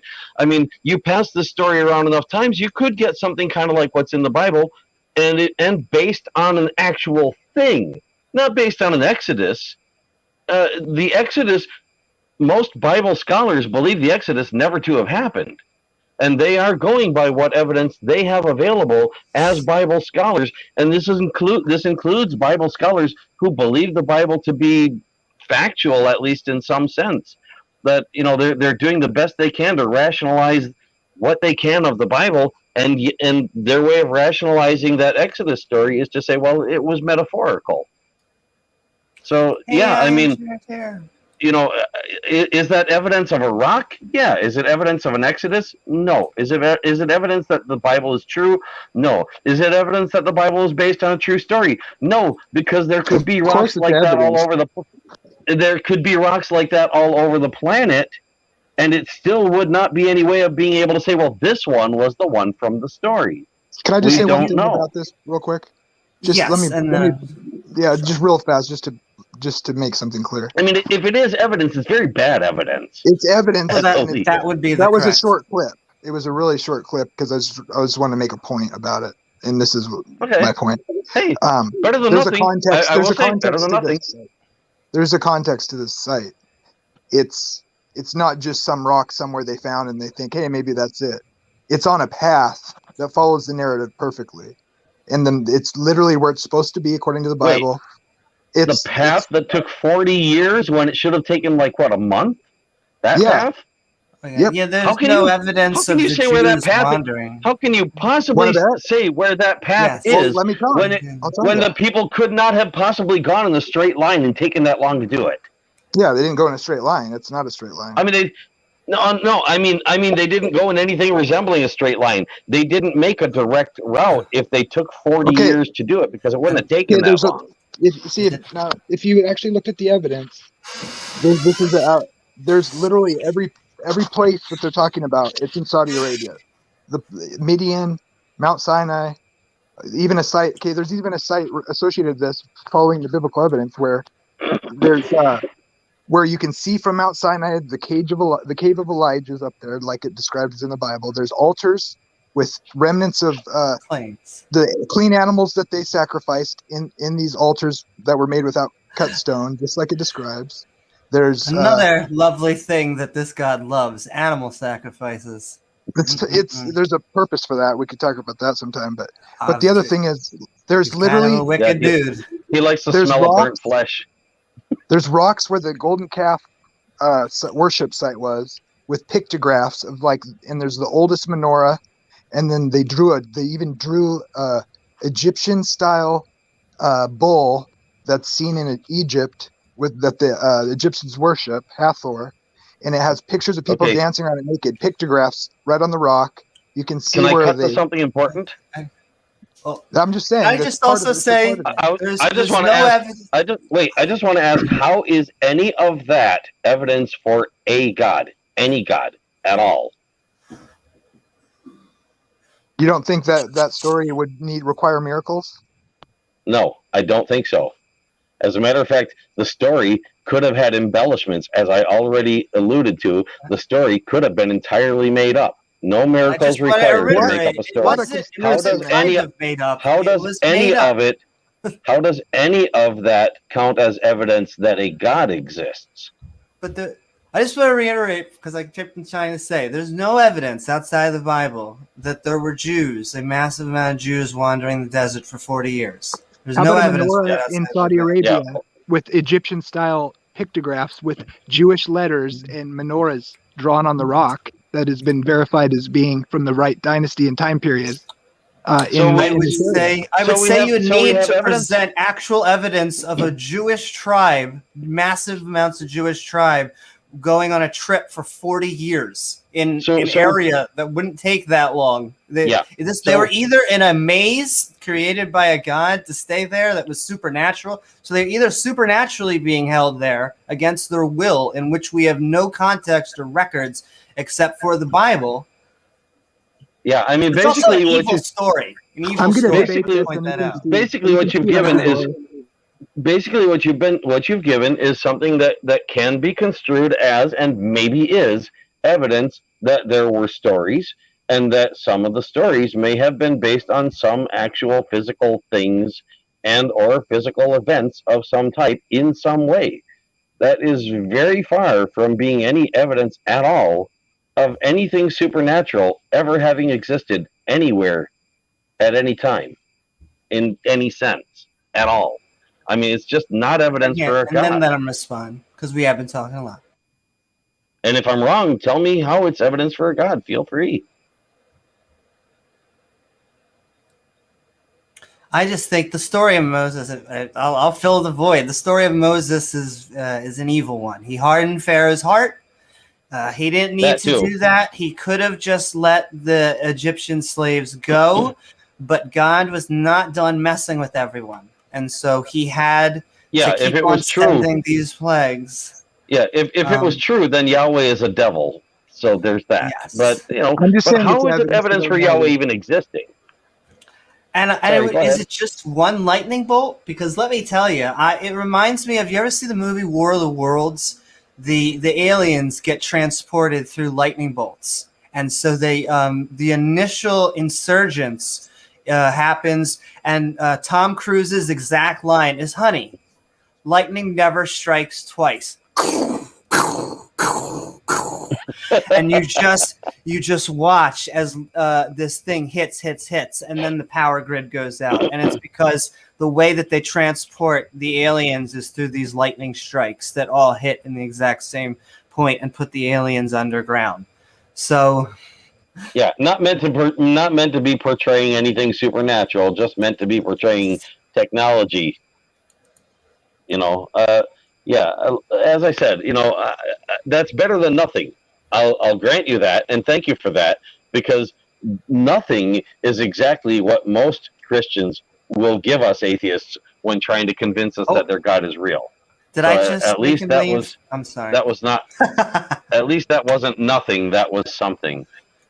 And I'm yeah. hold on If you're out there and she accidentally booted you, apparently it was an accident. No. So please come back if you wanted to. I think I also feel sometimes we can get hot-headed, but I can't help it. I mean, if this God was the creator of the universe and they wanted to have a personal relationship, they wanted to... yeah, I mean, I'll grant it. God might have had his evil moments and be good overall. I don't know who this God really is, if he exists. I have no evidence that he even does exist, let alone what he's really like. All I've got is stories.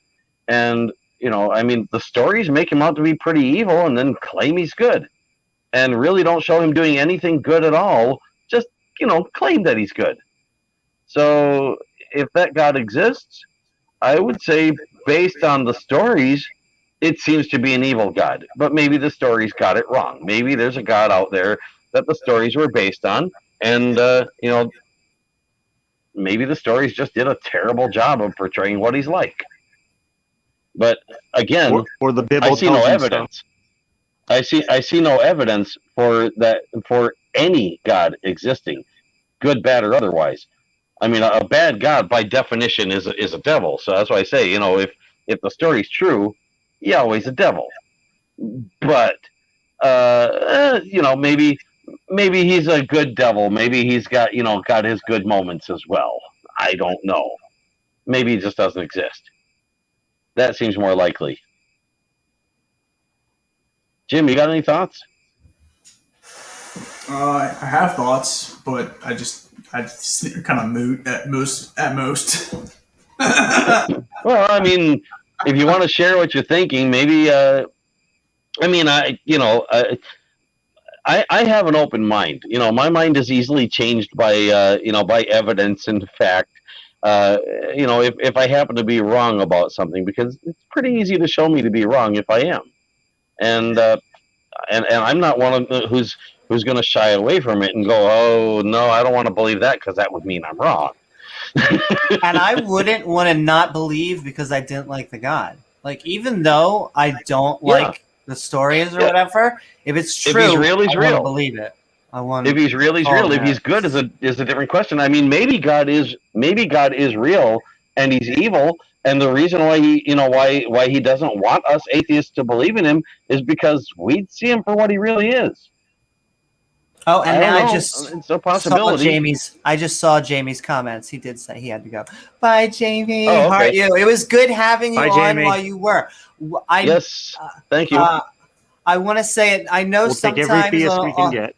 Exactly. We actually enjoy the back and forth. I know it can get hot, but good talk. It's good talk. Okay, what were you going to say, Jim? There's a lot there. Oh, okay. That I don't remember where I was going to go.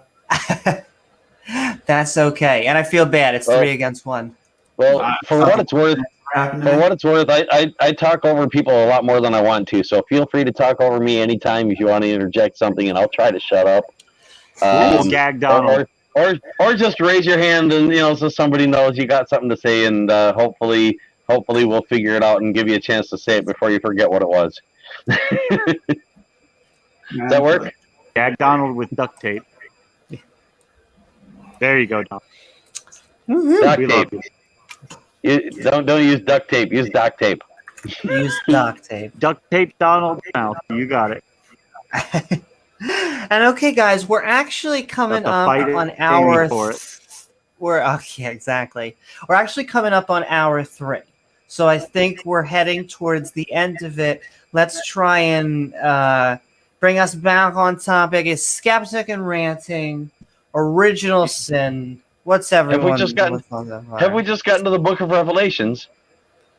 The Book of Revelations. Coming up on the end of it. We're coming up on the end of it. Exactly. Oh, that'll be a ways away. We're not even Genesis yet. Oh, a different end. One of those temporary ends. Yes, Exactly. A destination, but not a final destination. But so anyone who wants to, We're at anyone about wants to- 1.5% through the Bible, so we're cruising right along. Yes, we are at almost 4/5 away, or past 4/5. We're almost at the end of Genesis. We're off the first book. How many books are in the Bible? I don't know off the top of my head. I should wanna know say that number. 60-some. Of course, it's different depending on which Bible. Some Bibles have more books than others. So there's that. There's Well, a the few King different James standardized version, the one numbers, we're but using, I think is in the 60s. easy enough to look up. Let's see. Pull up Google. How many books in the King Well, that sucks because you got James in this life we actually have to Bible? do the things. We can't just pray and have them taken care of for. It says 80. Google says 80. It says there are 39 in the Old Testament, 14 in the Apocrypha, and 27 in the New Testament. Now, I don't know why it would include the Apocrypha in the King James version of the Bible, because if I'm not mistaken, it's not. Am I mistaken? I might be. I don't know. Let's see. I'm going to try a separate search. Is the Well, like the Catholics use the Apocrypha. in the Most Protestants King don't think it's James canon, but Bible? Now, of course, I mean, I would generally want to do more Bibble, research Donald, than just That's right. taking Good Bible. Google's word for it, if you know what I mean. But let's see. Consult with Is it gonna Dr. Copy give me a Paste. straight He's answer? a big fan of Otangelo. They do a lot of work together Here it from is. the Answers to Genesis website. Oh, really? It says Who runs Answers in Dr. Genesis? Copy It says, as Paste. the Bishop's Bible that's contained Ken the Ham. apocryphal books of the Catholic canon, these were included in the King James Bible of 1611. So an early version of the King James Bible apparently had the apocrypha. That would make sense. And there's an article on why the apocrypha was removed from the King James Bible. So that would explain me thinking it wasn't in there. Enoch didn't make it in. I guess it's a question of how old of a version you've got of the King James Bible. That's funny when you think about it. There are not only different versions of the Bible, but different versions of different versions of the Bible. You absolutely did.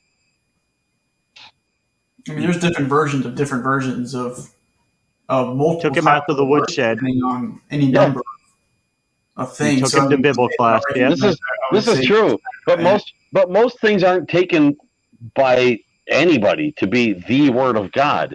If it's the Word of God, you wouldn't expect it to have versions of versions of versions.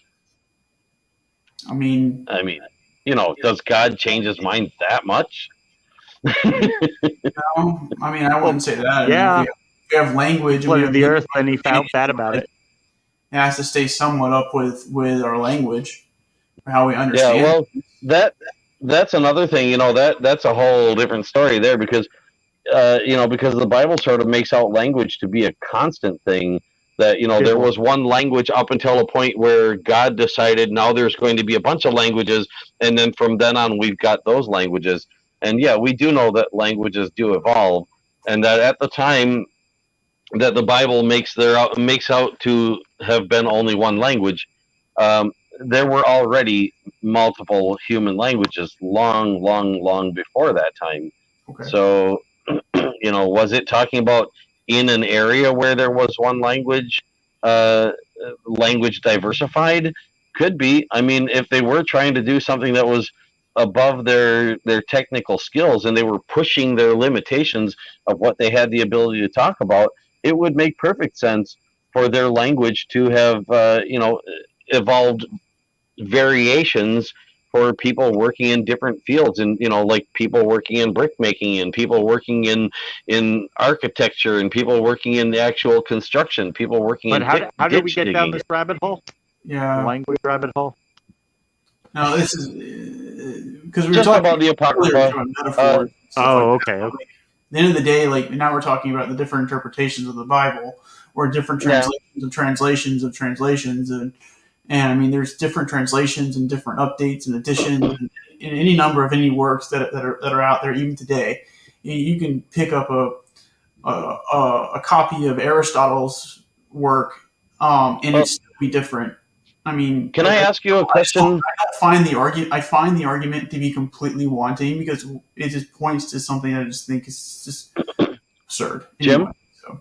Can I ask you a question about the God that you believe in? I mean, sure. Okay. The God that I think I believe in, that I think. Okay, yeah, the God that you think you believe in. Do you think that the God you think you believe in would be or would have been capable of making computers or printing presses or something to be able to give the world to be able to give the world updated versions of the Bible written by himself, translated into all the different languages in their current forms? Is this something that you believe would be beyond the power of the God you believe in, or within the power of the God you believe in? I mean, humanity could do it, but we don't. Amy, you help him out the back door. I just don't think it. Sorry. Really... No, I was just bantering with Amy. I said, I'll distract Jesus. You help Doc out the back door. Sorry, Someone's Jim, coming for you, Doc. Saying? Your nemesis showed up. Jesus is. Dun, dun, dun. I have a nemesis? I just don't know if he's coming for you, Doc. Jesus is specifically has a mission to trying to hear Jim's answer. Normalizing Christianity. I'm good. My joke's. All right, then we'll stop and listen to Jim for a moment. No, I mean, I just don't. He could do it, yeah. He could also choose not to do it. So I don't like. I guess where are you continuing? Fair enough. Well, if he could choose not to do it, can you think of any legitimate reasons why he would choose not to do it? I mean, other than if he just wants to be deceptive and leave a bunch of atheists thinking he's not really real. I mean, there's that perspective, or it could just be the perspective of look at it from predestination perspective, which is, he picks and chooses who is saved and who's not. You can think of it as the perspective of what is it? It's something like, I know Paul says it or something like that. It's like friends or something like that. And so like people who will find, like who are seeking him will find him. I mean, yeah, but that would that you can attach to this. I just think them. Okay, I'm listening. I mean, I just think you have one of the perspectives that you could attach to this. Well, I mean, if we go with the predestination, then that's basically saying, it doesn't matter what we do. God's already picked who's going to heaven and who's going to hell, and that's going to happen, no matter what we do about it. If you go with the idea of, those who seek God will learn about him and make the right decision, all this stuff, that would fly in the face of the idea that there are atheists like myself who have spent years basically begging God to, give some evidence if he exists, so that we don't go on erroneously thinking he doesn't exist, before finally coming to the conclusion that we have enough evidence to believe that God doesn't exist, rather than just wondering whether or not we're right. It would totally fly in the face of that, because if he was real, that would be deceiving those who want to believe he exists into thinking he doesn't exist. The failure to give us evidence that we need would be deceptive. At all. I don't think that I would go that far from that perspective at all. I definitely would, because I've lived my life, and I'm not alone. I mean, take Matt Dillahunty. He's talked about that quite a bit. How he actually was on his way to becoming a preacher, and wanted to reinforce the stuff that he believed, and went looking into the details to try to find stuff that would reinforce his beliefs, and instead ended up becoming an atheist because the evidence didn't point to the stuff he believed. The evidence pointed away from the stuff he believed. And this is just one example of a plethora of examples of people who, if God is real, God has apparently deceived them on purpose. And like I said, well, maybe the whole thing is, he's not good. And, he realizes that such people would point that out. If they believed he was real, they'd say, yeah, he's real, but he's evil. Well, some of us are doing that anyway. We're saying, well, it doesn't appear he's real, but it does appear if he was real that he'd be evil. We're pointing that out anyway. But yeah, okay, maybe he figures the believers aren't going to take much, aren't going to give much credit to people who say, well, we don't believe he exists anyway, so then they'll ignore us. Is it possible that the God you believe in is that deceptive, or does that fall outside of the realm of what you think you believe in? I mean, it can. So we probably should let Jim respond and then get back to the topic. I mean, I don't necessarily see an issue with your interpretation. Like, I don't agree with it, but it's an interpretation. Fair enough. Just like every other person who picks up the Bible has a different interpretation. Yeah, well, like I said, I don't know. My interpretation of the evidence that I know of is that the God of the Bible is an evil, fictitious character claimed to be good, and not even based on a real character of any kind. But that is my interpretation of the evidence and the stories and everything else that I have the ability to interpret. So yeah, I'd agree with you there. I don't think there's any way that any of us can really know the whole truth. That's why I say I don't. However, I can say that the Bible's God is self-contradictory, and the Bible's God is impossible, and therefore the Bible's God, as described in the Bible, couldn't really exist. Not in our reality, anyway. But I can't say for certain that there isn't some God that it maybe was based on. It's that's outside of my ability to detect, and if there is, then either that God intentionally hides itself, or it doesn't have the power to do otherwise. I mean, or it's mature enough to sit there and realize when it wants to engage with someone or when it doesn't want to engage with someone. Yeah, well, I wouldn't see that as a sign of maturity. I mean, if it's all powerful, it could pick literally all the time to, Because there's sometimes you encounter people who aren't ready for a certain step in their life, whether or not it's related to religion or not. I mean, sometimes people aren't ready to take a step for any number of reasons. I could go along with that. If not for the literally billions of people on this planet who have never even heard of that God in any form, and the billions of people who died without ever having heard of that God in any form, never having gotten a chance to believe that God was real. If that God let them go through their entire life deciding there was never a time during their life where they were ready for him to introduce himself in any way and say, hey, I'd really like you to believe I exist.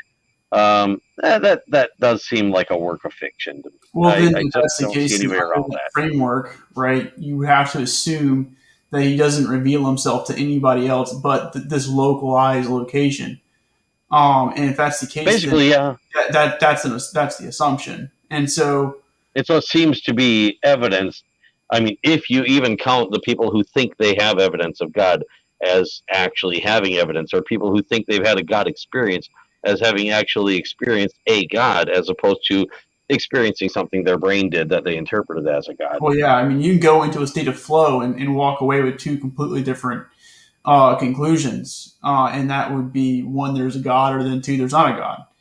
I mean, but like I said, the billions of people, but the billions of people who never got the chance to believe, and who, if you take the doctrine of, those who didn't believe are going to be burning in hell forever, That's kind of hard to excuse as, you know, a good God exists and allowed that. The Bible Go ahead, Jamie. Be careful, Donald. You have, like I said, you are now a Pokemon trainer, and you now have a rival. I just want you to know that. Yeah, the rival has arrived. It's riving. By the way, I wasn't upset or anything. I just had out my dad. I totally saw your comments after the fact, and I was like, "Oh, that makes complete sense." But thank you, Jamie. That happened before when Jamie came in chat. Remember, like the first time he came in. It got cut off. Anyway, Anyway, Jim, thanks. No, you're good, man. I appreciate it. Like, I'm not. I was just gonna say, oh yeah, welcome back, Jamie. Donald admitted that there is no evidence that could convince him, because it could just, you said something interpreted. You could interpret it. No, I did not. No, I did not say or admit any such thing. In fact, I did say that I keep an open mind, and it would be easy to convince me that it's real if it's real. Right, if it's real. But I'm just if it's real, it may be very difficult to convince me that it's real if it's not real, because I am naturally skeptical, and I do have a healthy level of skepticism. But if it is real, it would be very easy to convince me that it's real. And especially considering how many years I spent trying to convince myself it was real, that if there was an ideal time for the God that, the one and only God that exists to give me some evidence, that would have been it. The time before I decided, I've already found that particular God that people are claiming is the one and only God is so self-contradictory and so impossible that one couldn't exist. No. Does that mean there isn't some other God? No. But at least, the ones that fit the description of being impossible or being, too self-contradictory to fit our reality, yeah, those ones, the evidence has ruled them out. No, if they are real and they faked the evidence. Remember yesterday. If they are real and they have faked the evidence, they could always show up, or do something to convince me that the evidence was lying to me, and that that there's some other reality behind it. But they would have to know what that is and how to do that. And if they're not powerful enough to do that, then they probably shouldn't have faked the evidence in the first place, because that's on them, not me. I didn't do that. Okay, well, tread carefully, Donald. I walked into that last night. And that's okay. Since we are about to be on 3 hours and a half, let's let Jamie and Jim actually both have their statements, and then Donald have your statement, and then James will be the last one, and I'll just give our thanks and close out. So then whichever one wants to go first. Wait. Before you close out, I'll go. Give God an opportunity to make his statement too. Okay, we'll go. At least give him like 5 or 10 seconds to start talking, and if he doesn't, just consider a moment of silence. That's in prayer. That sounds good. We'll close okay, well, here, Don, if you're serious about what you said, I'm telling you right now, look into the site that I showed you in that 1-minute clip. That's just the very tip of the iceberg, and I'd like to see what you think about it. And I'd also suggest watching some other perspectives on the biblical text, like, and this is for everybody, but yeah, I've literally spent years, Jamie. I've literally spent years doing such things. What is this closing? If you want to send me if you want to send me the link in Twitter, my Twitter name is just @DonaldCronos. Just @ and Donald Kronos, and you can send me the link in there, and if I get it, I'll have a look. But I do want to just let you know that it will probably end up being a waste of my time and yours, because I have spent years doing Let exactly him do it, that. then look at it. Let him do it, then look at it. Fair warning is all. I'm just going based on what you said. You said you were open to evidence. If you're not familiar with finding, didn't seem like you were. I would recommend it. Actually, no, I actually wasn't unfamiliar with that. Just so you know, and there may be other stuff that they've got that I am unfamiliar with, but that particular one, no, I wasn't unfamiliar with it. Okay. I guess that's it. Okay, thank you so very much, Jamie, for being on. I always Jim. love your fun comments too in chat. And okay, Jim. So regardless of whether or not the Bible is literally true, I would say that the concept of original sin and combined with the Christian narrative has been influential and to a point a very interesting idea to have. Now, granted, it does have its downsides when taken to the extreme, right? But I'm not going to argue from the extremes. I'm going to argue from the basic idea that we have limitations, or we have some form of limitations either that we create or that were when we enter the world. And that is, in essence, original sin. So I think that's all I would say on the matter. Okay, thank you so very much, Jim. And then Donald, the microphone is all yours. And then just tell me when you're done, and we'll hand it over to James. Well, first off, I want to agree with Jim's assessment. Yes, I do believe that has been influential. Its influence has been a mix of good and bad, just like Christianity, which influenced the Dark Ages and brought them about. I would say Christianity, on the whole, seems to have done much more harm than good, and continues to do much more harm than good, although it does do some good. And it's possible that this doctrine of original sin has also done some good, but I see it doing lots of harm. And yes, definitely influential. True or otherwise. Focus on the bad side. No. Exactly. Not so much focus, just pointing out it seems to be the prevalent side. You're good. I'm just joking. I'm sorry. Okay. Yeah. I'm saying it's got both, but it does seem to be doing more harm than good. And it seems that it always has done more harm than good. So maybe there were good intentions behind it, but I think they sort of failed with the delivery, if that was the case. And okay, thank you so much, Donald. And he's going to hand it over to James. Well, I'm not going to say a whole lot. My internet's hanging on by a thread as it is. But yeah, I think it was a really good discussion. Thank you, Jim and Jamie, for coming on, giving us the other perspective. We heard a lot from Gary in chat. We even heard from Otangelo himself, preeminent physicist of our day. So that was a real treat. And yeah, it was a really good discussion. Woohoo! And in fact, I just want to do one more shout out since Dak Destroyer brought it up.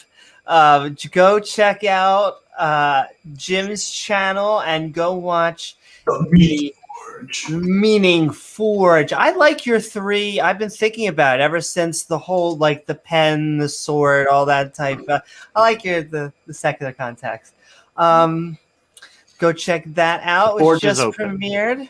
The Forge is all open. And all right. So I want to thank James W., No Nas, Donald, Jim, Jamie, Aunt Jerd, Dog, Titan Uranus, Gary, Untangelo, Jesus Is, Dave Gar, and Iron Charioteer, along with anyone else who I missed. I hope you all enjoyed our Skeptic and Ranting Original Sin podcast. On this episode, we got down and dirty, up from the dirt and into some apple-loving fun, talking about Adam and Eve, a talking snake, and some good old hellfire damnation. Don't forget to like and subscribe. Hit that bell icon so you can join our live streams. I'm Amy Newman. I hope you all had an awesome night, and we'll see you later. Don't forget. of Skeptic Ball Z. Don't forget to let God have a chance. Don't forget to let God have a chance to speak. And a 5 Mississippi, and a 4 Mississippi, and a 3 Mississippi, and a 2. Okay, I'm sorry.